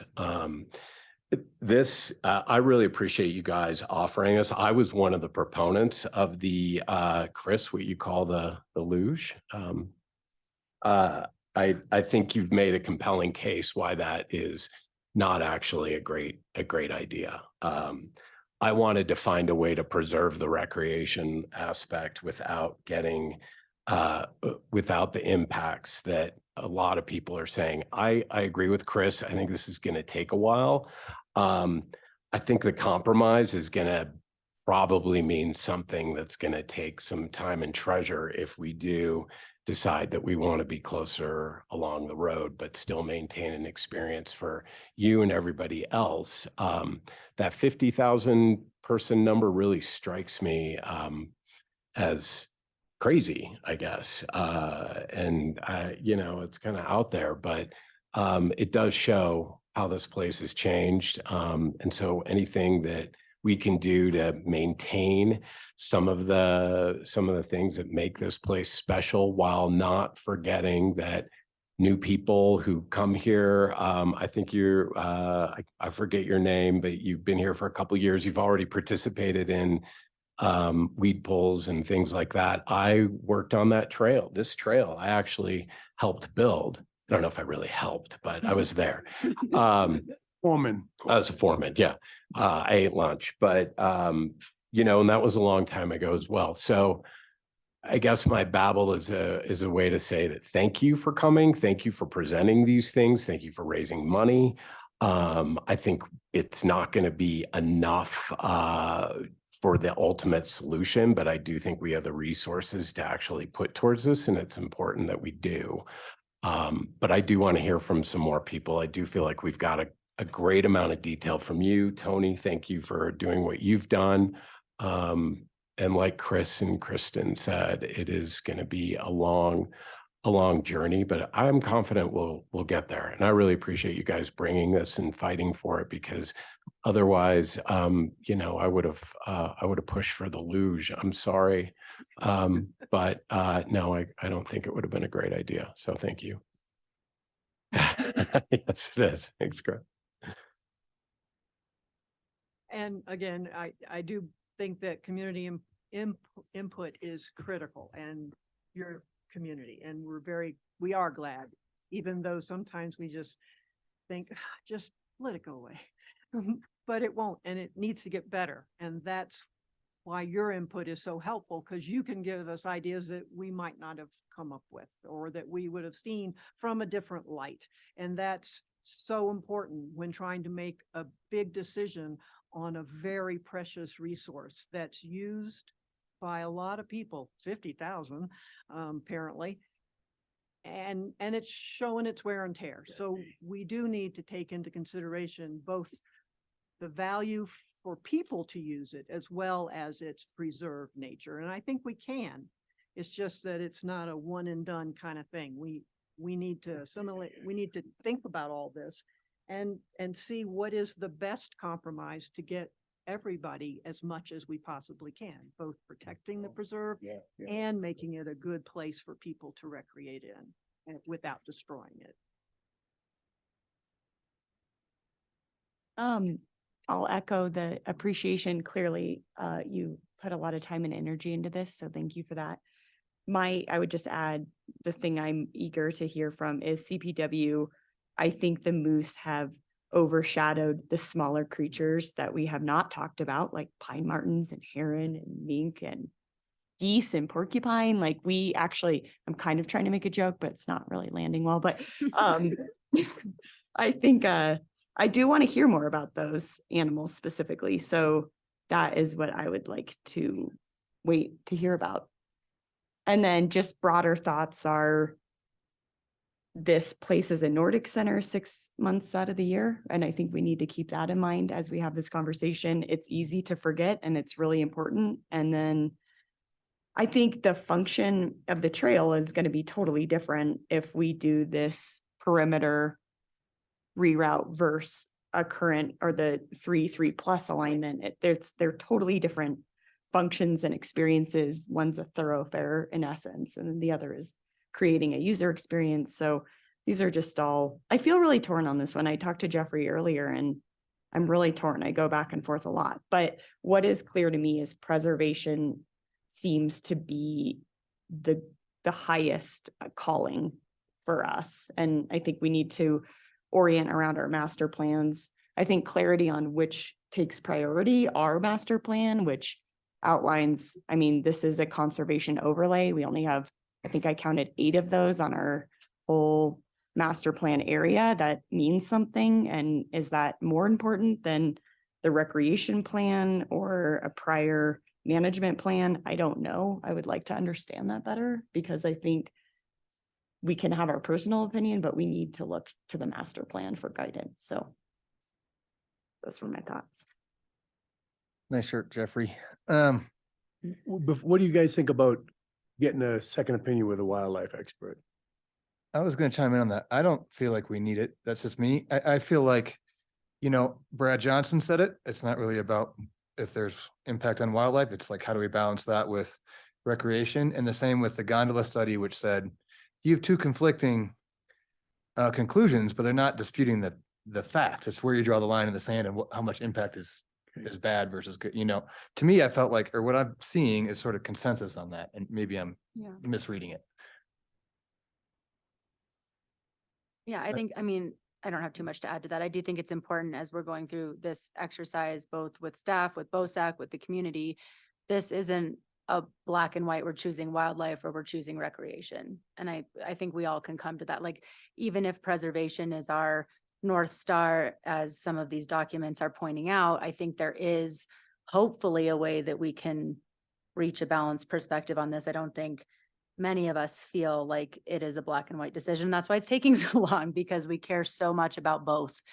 And so to be able to find that compromise is going to take some time, or at least some additional information. And I do look forward to hearing from CPW and putting this all together. We've heard from so many different types of experts. It's hard to grapple with what is the true story with the wildlife piece, in my perspective. Ian, could you speak to what CPW would provide? I think it's really what we ask of them. They do have boreal toad experts, that's one aspect. They have other experts that are well-versed in other areas, more in habitat focus. I think it's worth asking what all they can offer to this picture of the preserve. No, they'd like to dive into this more, but just have been wrapped up and busy with hunting season lately. I just want to also answer a couple more of the questions Friends of Cucumber Gulch had, at least from me. Like everybody has said, thank you. And your participation has made the process better. You know, I mean, now we're realizing how complicated it is and, you know, didn't close anything this fall and aren't in any hurry to do so in the future. And no matter where we wind up, I think that's a credit to you being here. So I would say to your question, if you need more people, I don't think so, but we want you to stay involved, please. Yeah, you heard what I'm not sure we need a wildlife expert. I don't know about money. I'm feeling confident that we will work through this and don't need mediation. That's my opinion as well. I feel like we're able to keep getting the pieces that we want and then can make a recommendation. So I feel like the process is working, and if it's slow, that doesn't mean it's failing. That's my spin on that. I guess if we don't have more on this, can we just compile a list of what else we want to, what other information we want for next steps? So CPW, kind of whatever we can get from them, like you've said, there's a range. The hierarchy of the ruling document. Yep. Yes. We need Kirsten's wisdom. Which will also be good for us to remind ourselves of periodically as we create new plans and how they overlap with each other. I think this is a good legal exercise. I don't know how, if this is realistic, I would love a little more understanding of this, you know, the compromise engineer trail. Like right now, all we know is, well, it would be really expensive and tricky to engineer, but like, and is that unrealistic? I mean, just getting like a rough idea of what this would look like and what it would entail, or is even that asking too much? I think it's highly conceptual, but worth exploring. So we can start to have some of those conversations for sure. I would like to kind of bring Ellie into the equation and maybe kind of call on her to, I don't know if her wildlife is her deal, or if she might know someone that lives here, you know, that says, you know, what do you think? Just, you know, wouldn't have to be a hard and fast document, just kind of a overview what their thoughts are. Great. Okay. I'll do that. I'll talk to her. Any other requests at this time? Are we gonna see option 3+ marked out on at Cucumber Gulch? Well, Bobby, when we went out, yeah, that was kind of the 3+, and the plus is more just looking at that smaller reroute and what other enhancements we can do to the existing trail structures to make it a better user experience.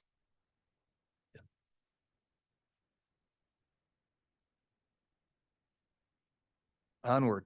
Anything else on Gulch? Do your group feel like you have enough information from us for now?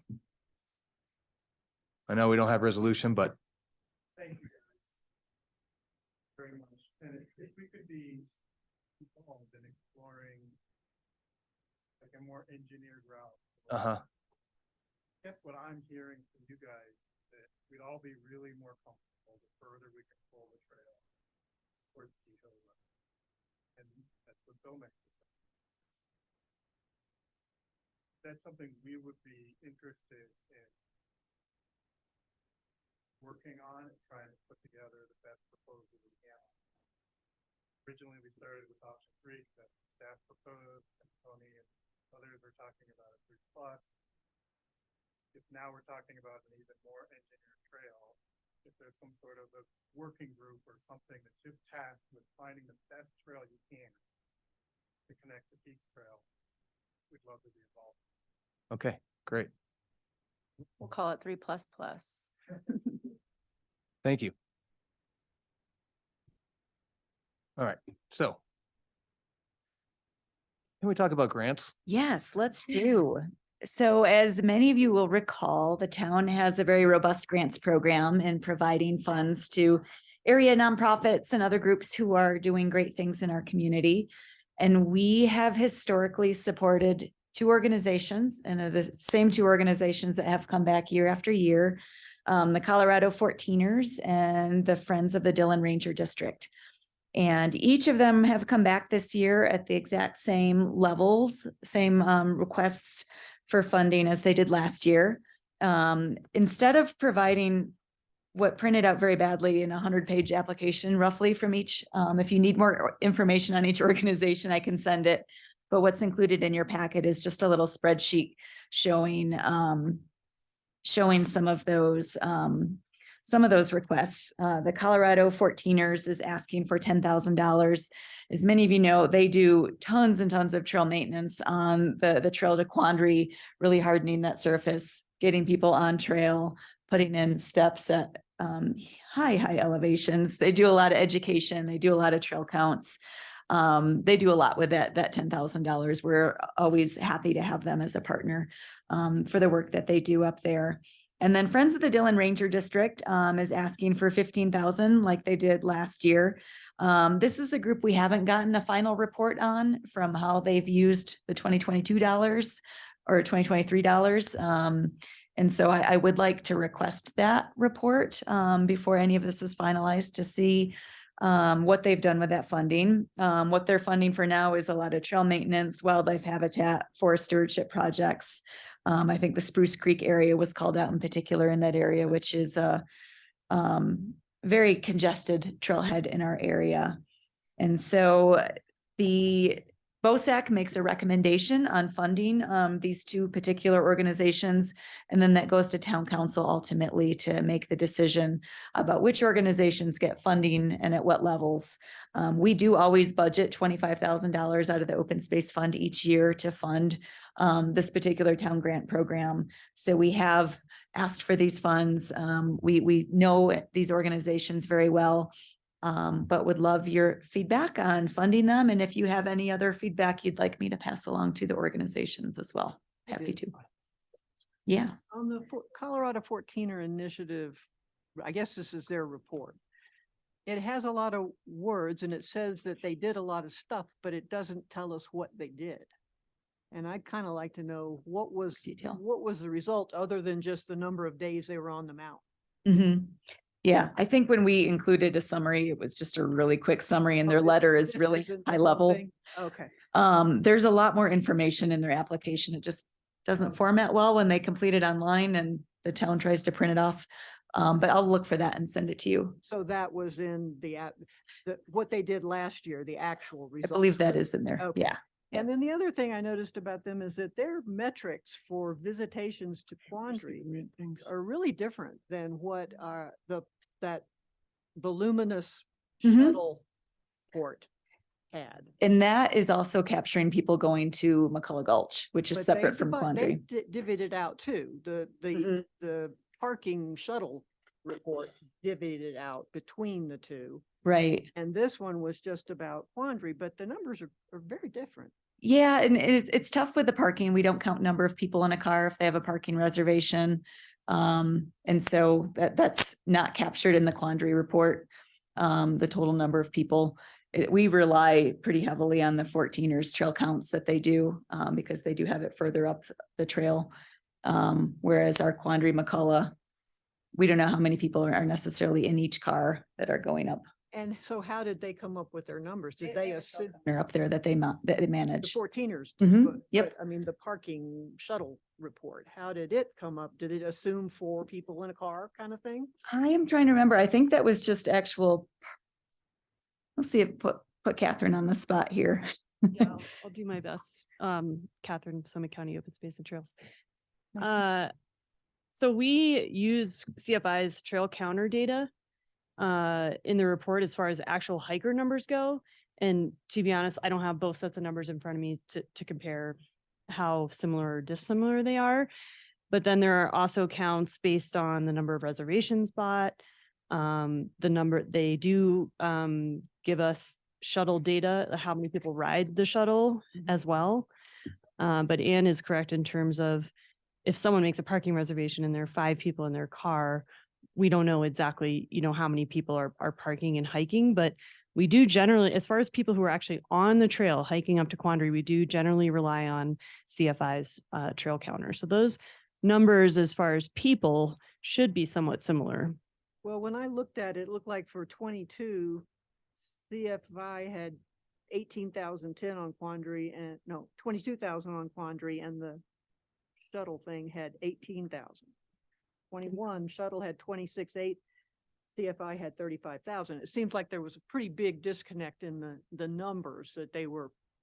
Got it. Yeah, describing. well, to be honest, we'll have to look into that. I wasn't aware of it. And happy to chat with them about why those numbers might be different if they're using some other source of data that we don't know about, but Maybe using different time periods within the year. that may also be the case. We generally in our report are using, summarizing the data that coincides with our shuttle and parking season, whereas maybe they're also looking at winter use. And it's surprising how much winter use is on Quandary, even hiking winter use on Quandary. I'm always amazed by that. So that's a great point too.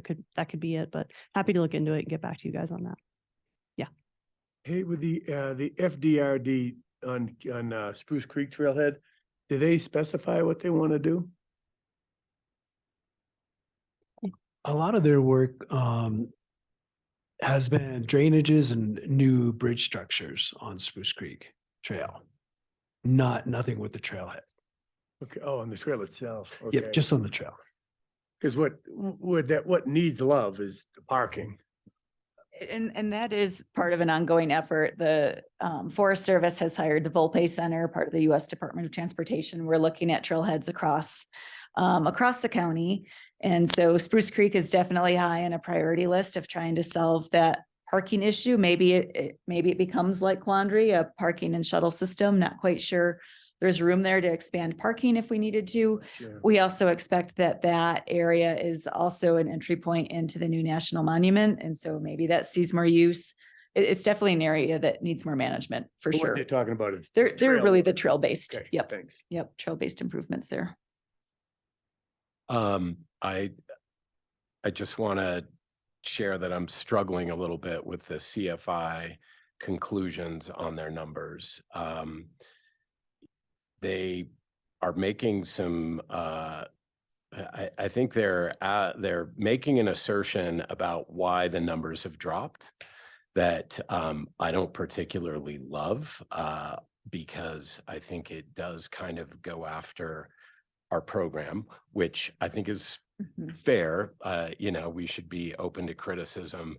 However, I think their numbers, visitation numbers across the state declined broadly after the pandemic across the board.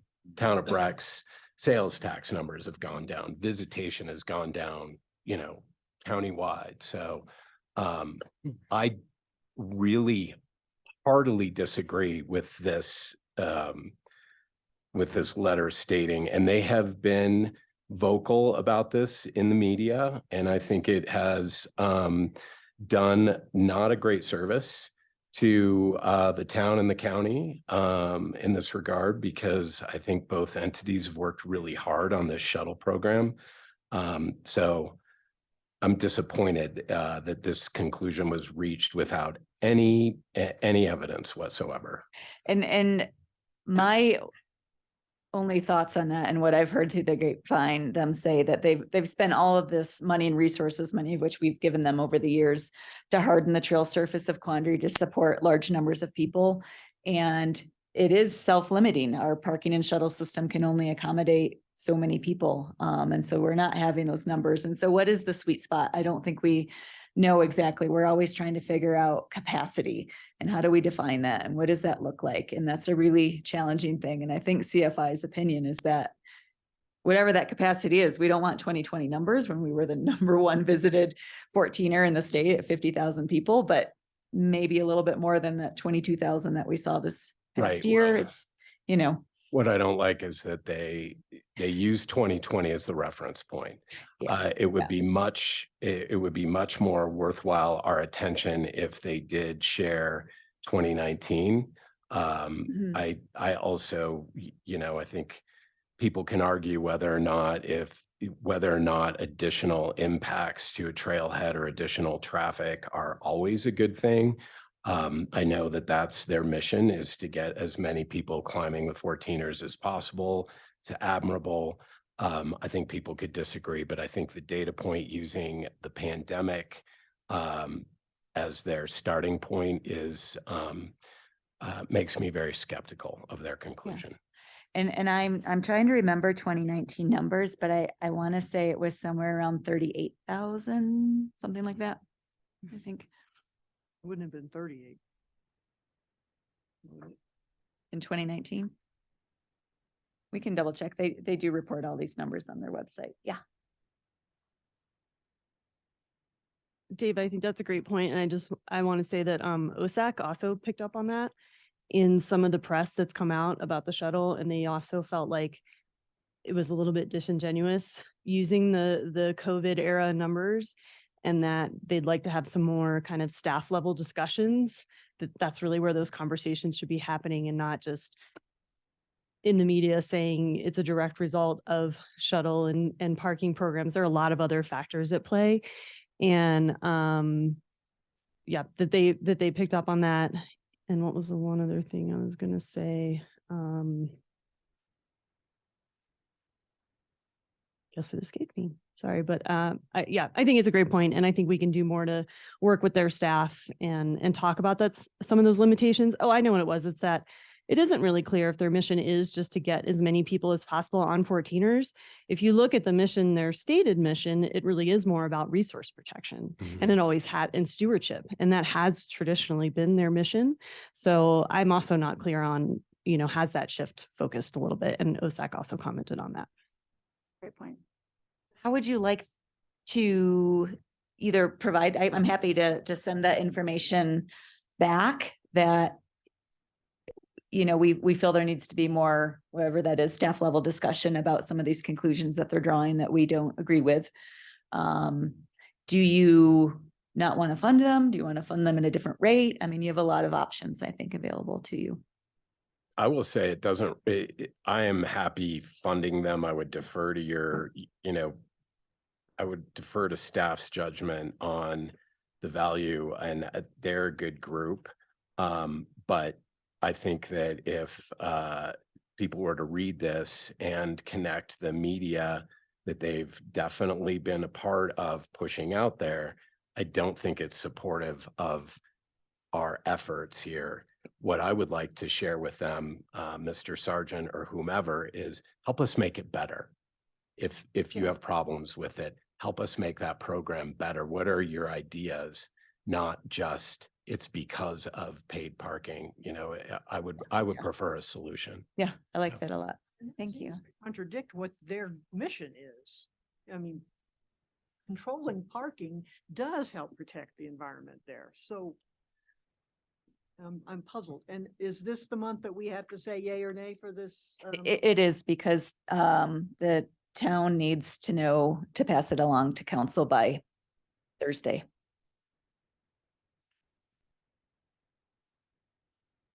I certainly didn't mean to insinuate they don't agree with, because I mean their trail work on 14ers isn't bad, and I don't want. I have to wonder why they went down that path then. They have, I think, just because the numbers that they've seen, we had a lot of high numbers and then they dropped significantly. And so I think this is them. And you said, For whatever reason. Friends of the Dillon Ranger District didn't submit a final report. Correct. Did Colorado 14ers Initiative? Yeah. That was, Yeah. That was Yep. the summary page. It was just, their summary. okay. I'm in favor of, I think organizations need to submit a final report. And I think that's important and critical for us being responsible for how we are offering money. So I think there should be a contingency of releasing funds if there is no final report submitted. I don't think we should give them money. That sounds might be harsh, but this is like how many years in a row they haven't submitted a, I think we've pretty much said this every year.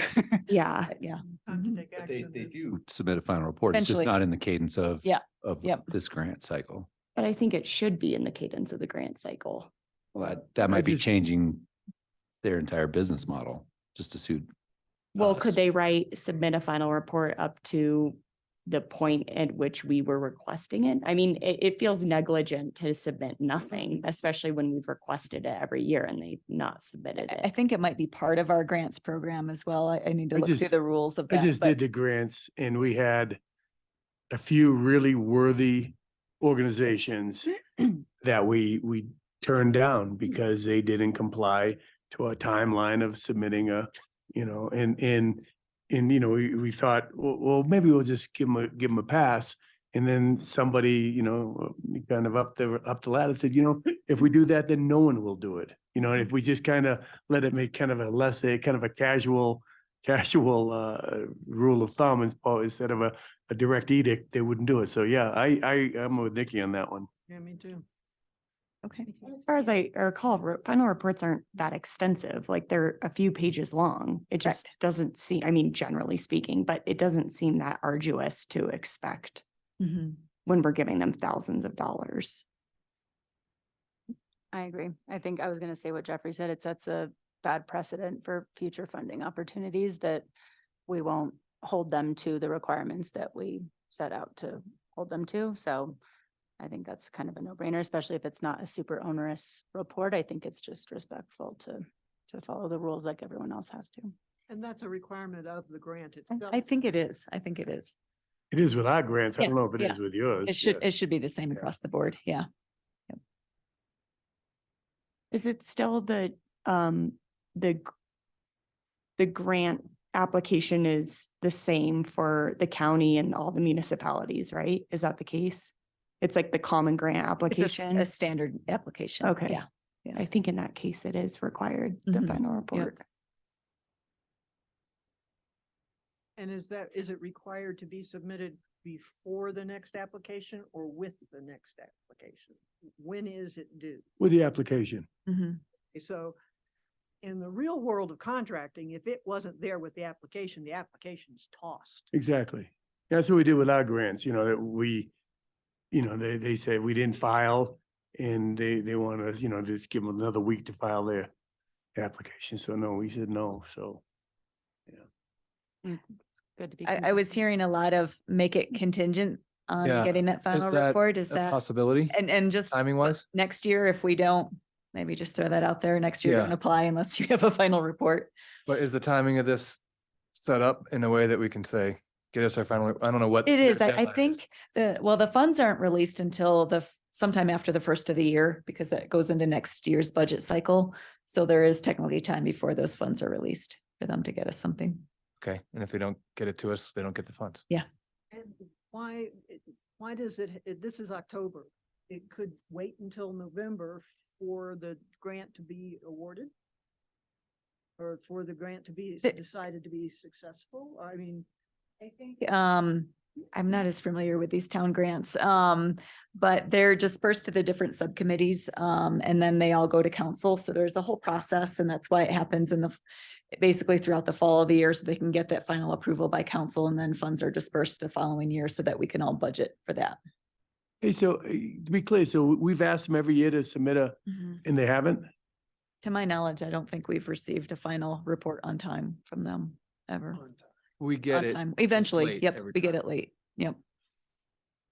Well, so it's time for a little tough love on this then, because I agree. the other people who are asking for funding are doing what they're required to do by the grant application. This group should be as well. Agreed. Okay. Jeff, are you okay with this contingency? Yeah, yeah, you know, yeah. I just, yep. Oh, there he is. We have, so hold on, I want to make sure I think we have consensus.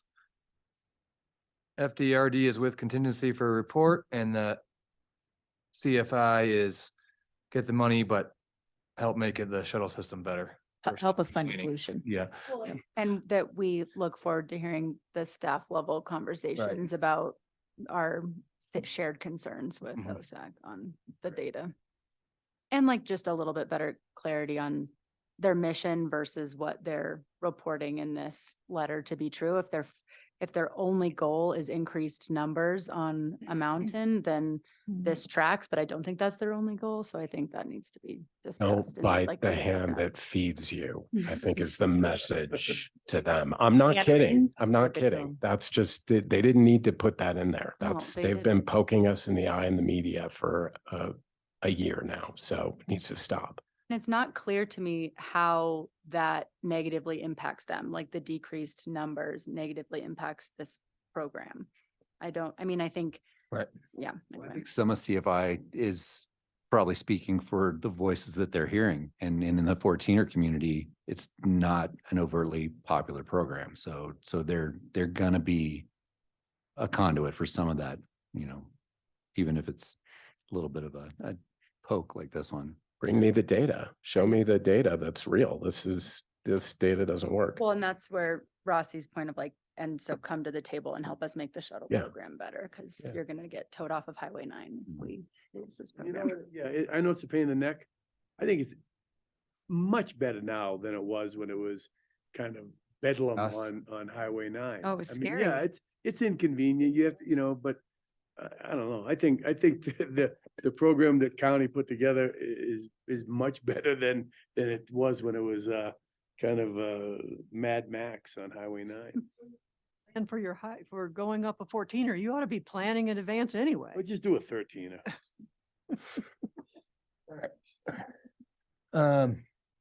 Council matters. Let's see. We've been dealing with BGV, that kind of incrementally getting closer to fruition. It's gonna take a while. I think in a nutshell, it's going to improve the whole, what it could have been and what it will be is discernibly different. I think we're gonna get some dough out of it. That will be kind of further down when it comes to community development. I get a call from Kelly and Jay Beckerman about the site visit at the Lorium. On a side note, it was just way too short notice for many people to get there. I had to do grants actually that day. So same thing. They felt the same way. If we were to do a site visit, we should give a little bit more of a warning. Both of them had serious concerns about what the proposal was, and they want to learn more about it. And I think that's eventually, we'll kind of figure that out a little bit later on. I did talk to an excavator and asked him to take a look at it. Not that he's too busy to apply for the gig, but he thinks his quote was, anything can be done with dirt and rock. And he's talking about on the west side of the gate, not into the meadow. So that was at there. Both of them were very, Jay goes up there a lot to ski baldy and is very, very, acquainted with the, very against PJ, very acquainted with the, with the trailhead. So yeah, well, that was one thing. That's about it as far as we're kind of wrapped up this BGV thing. And I think that could translate into good things for BOSAC.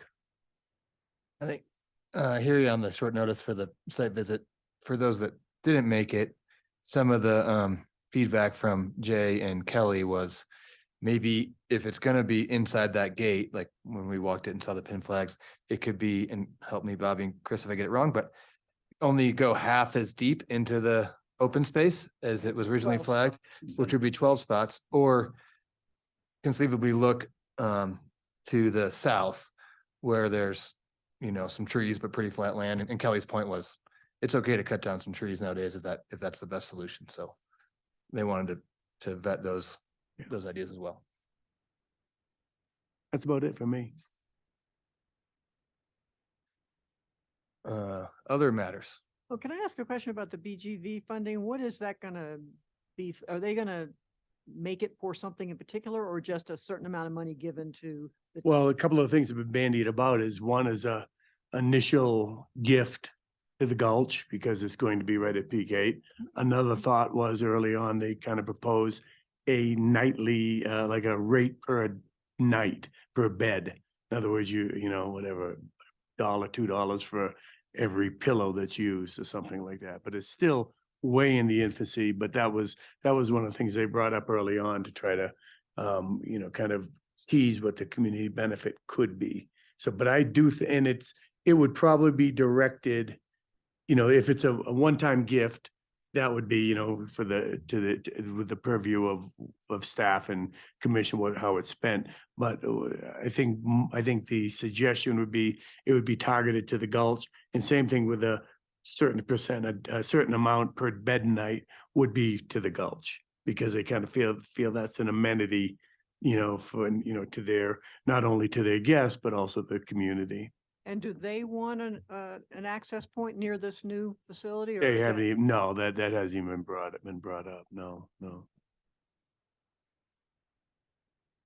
Thank you. Anybody have any other matters before we go exec session? No. Nothing. Take the Okay, script. no, I needed a printed one, or, We're gonna have to open it up. sorry, I'm in the same No worries. position. I'm just gonna. You Is haven't it- memorized it by now. No, sorry about that too. 49-7. Oh, God. Julie, what is your last name again? Brewster, thank you. I'm gonna get that right after tonight. I'll say it like 6 times. Can I even get in? I think they blocked us. We're trying to move to SharePoint, and it makes it very, Thank you. it is in open space. You might not either. Uh-oh. Yeah, sorry, just haven't had a hard copy for. We just made a switch from all of these hard drives, which were backed up to SharePoint, which is great because it's in the cloud, but we're still working out a lot of access issues. Tony, I don't know, was this your sign in? Yep. But it doesn't look like. Hey, it's- while you're doing that, can I do one? Yes, we do. Other matter? Yeah, we haven't moved in. Okay, and I talked to Catherine about this. I've talked to Scott Reed and Tony. There is the guy that bought Bruce Campbell's house has put up a buck and rail fence all along the side of the road, like really close to the road. And there were 2 parking spots that have been historically used, probably owned by Bruce Campbell, and maybe plowed by Bruce Campbell or plowed by Western Sky, probably by Bruce Campbell. It allowed, maybe I'd say on a good day, 5, 6 cars between the 2 of them for cross-country skiing or snowshoeing. This is mostly in the winter. And with the buck and rail fence, looks like that has gone away. I think county says they need a plat, correct? Yes, Catherine? No, not so much. Not for the fence, but down the road, they're gonna need something from the county? Yes, not actually. For the guy. Okay.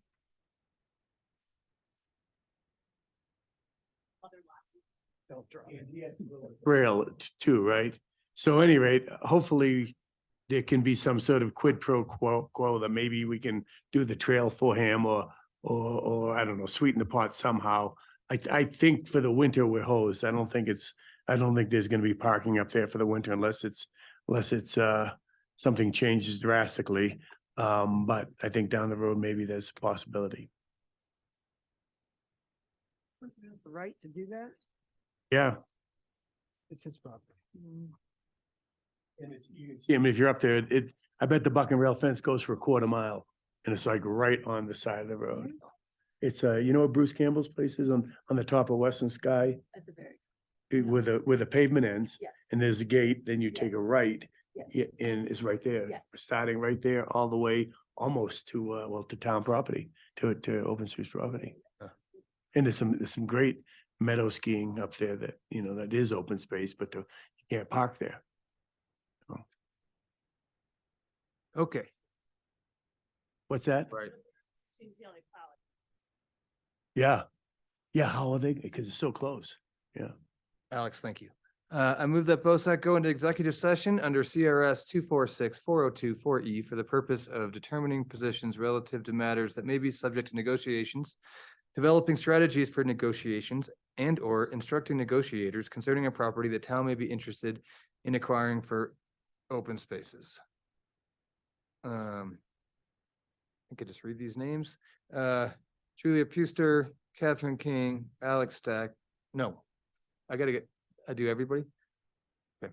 Jeffrey Bergeron, Kristen Joyce, Chris Tennell, Duke Barlow, Nikki LaRochelle, Bobby Zanka, David Rossi, Tony Overlock, Ann Lowe.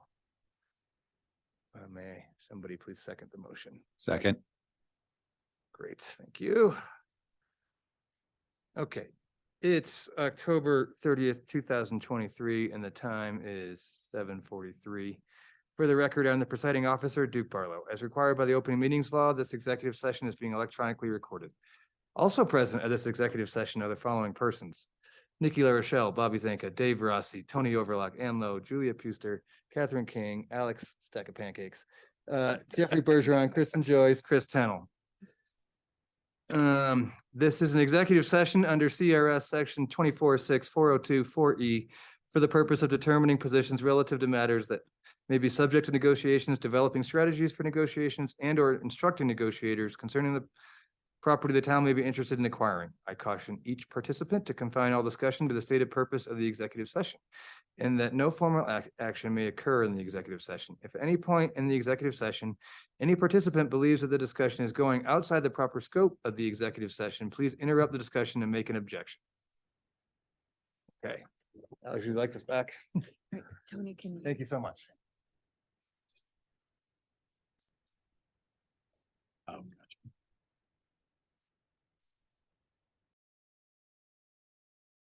We're gonna get. Motion to adjourn. All right. We're all in favor. Good meeting, guys. Yeah. I think we did well. I thought that was good. Yeah, so too. Nice to keep it separate.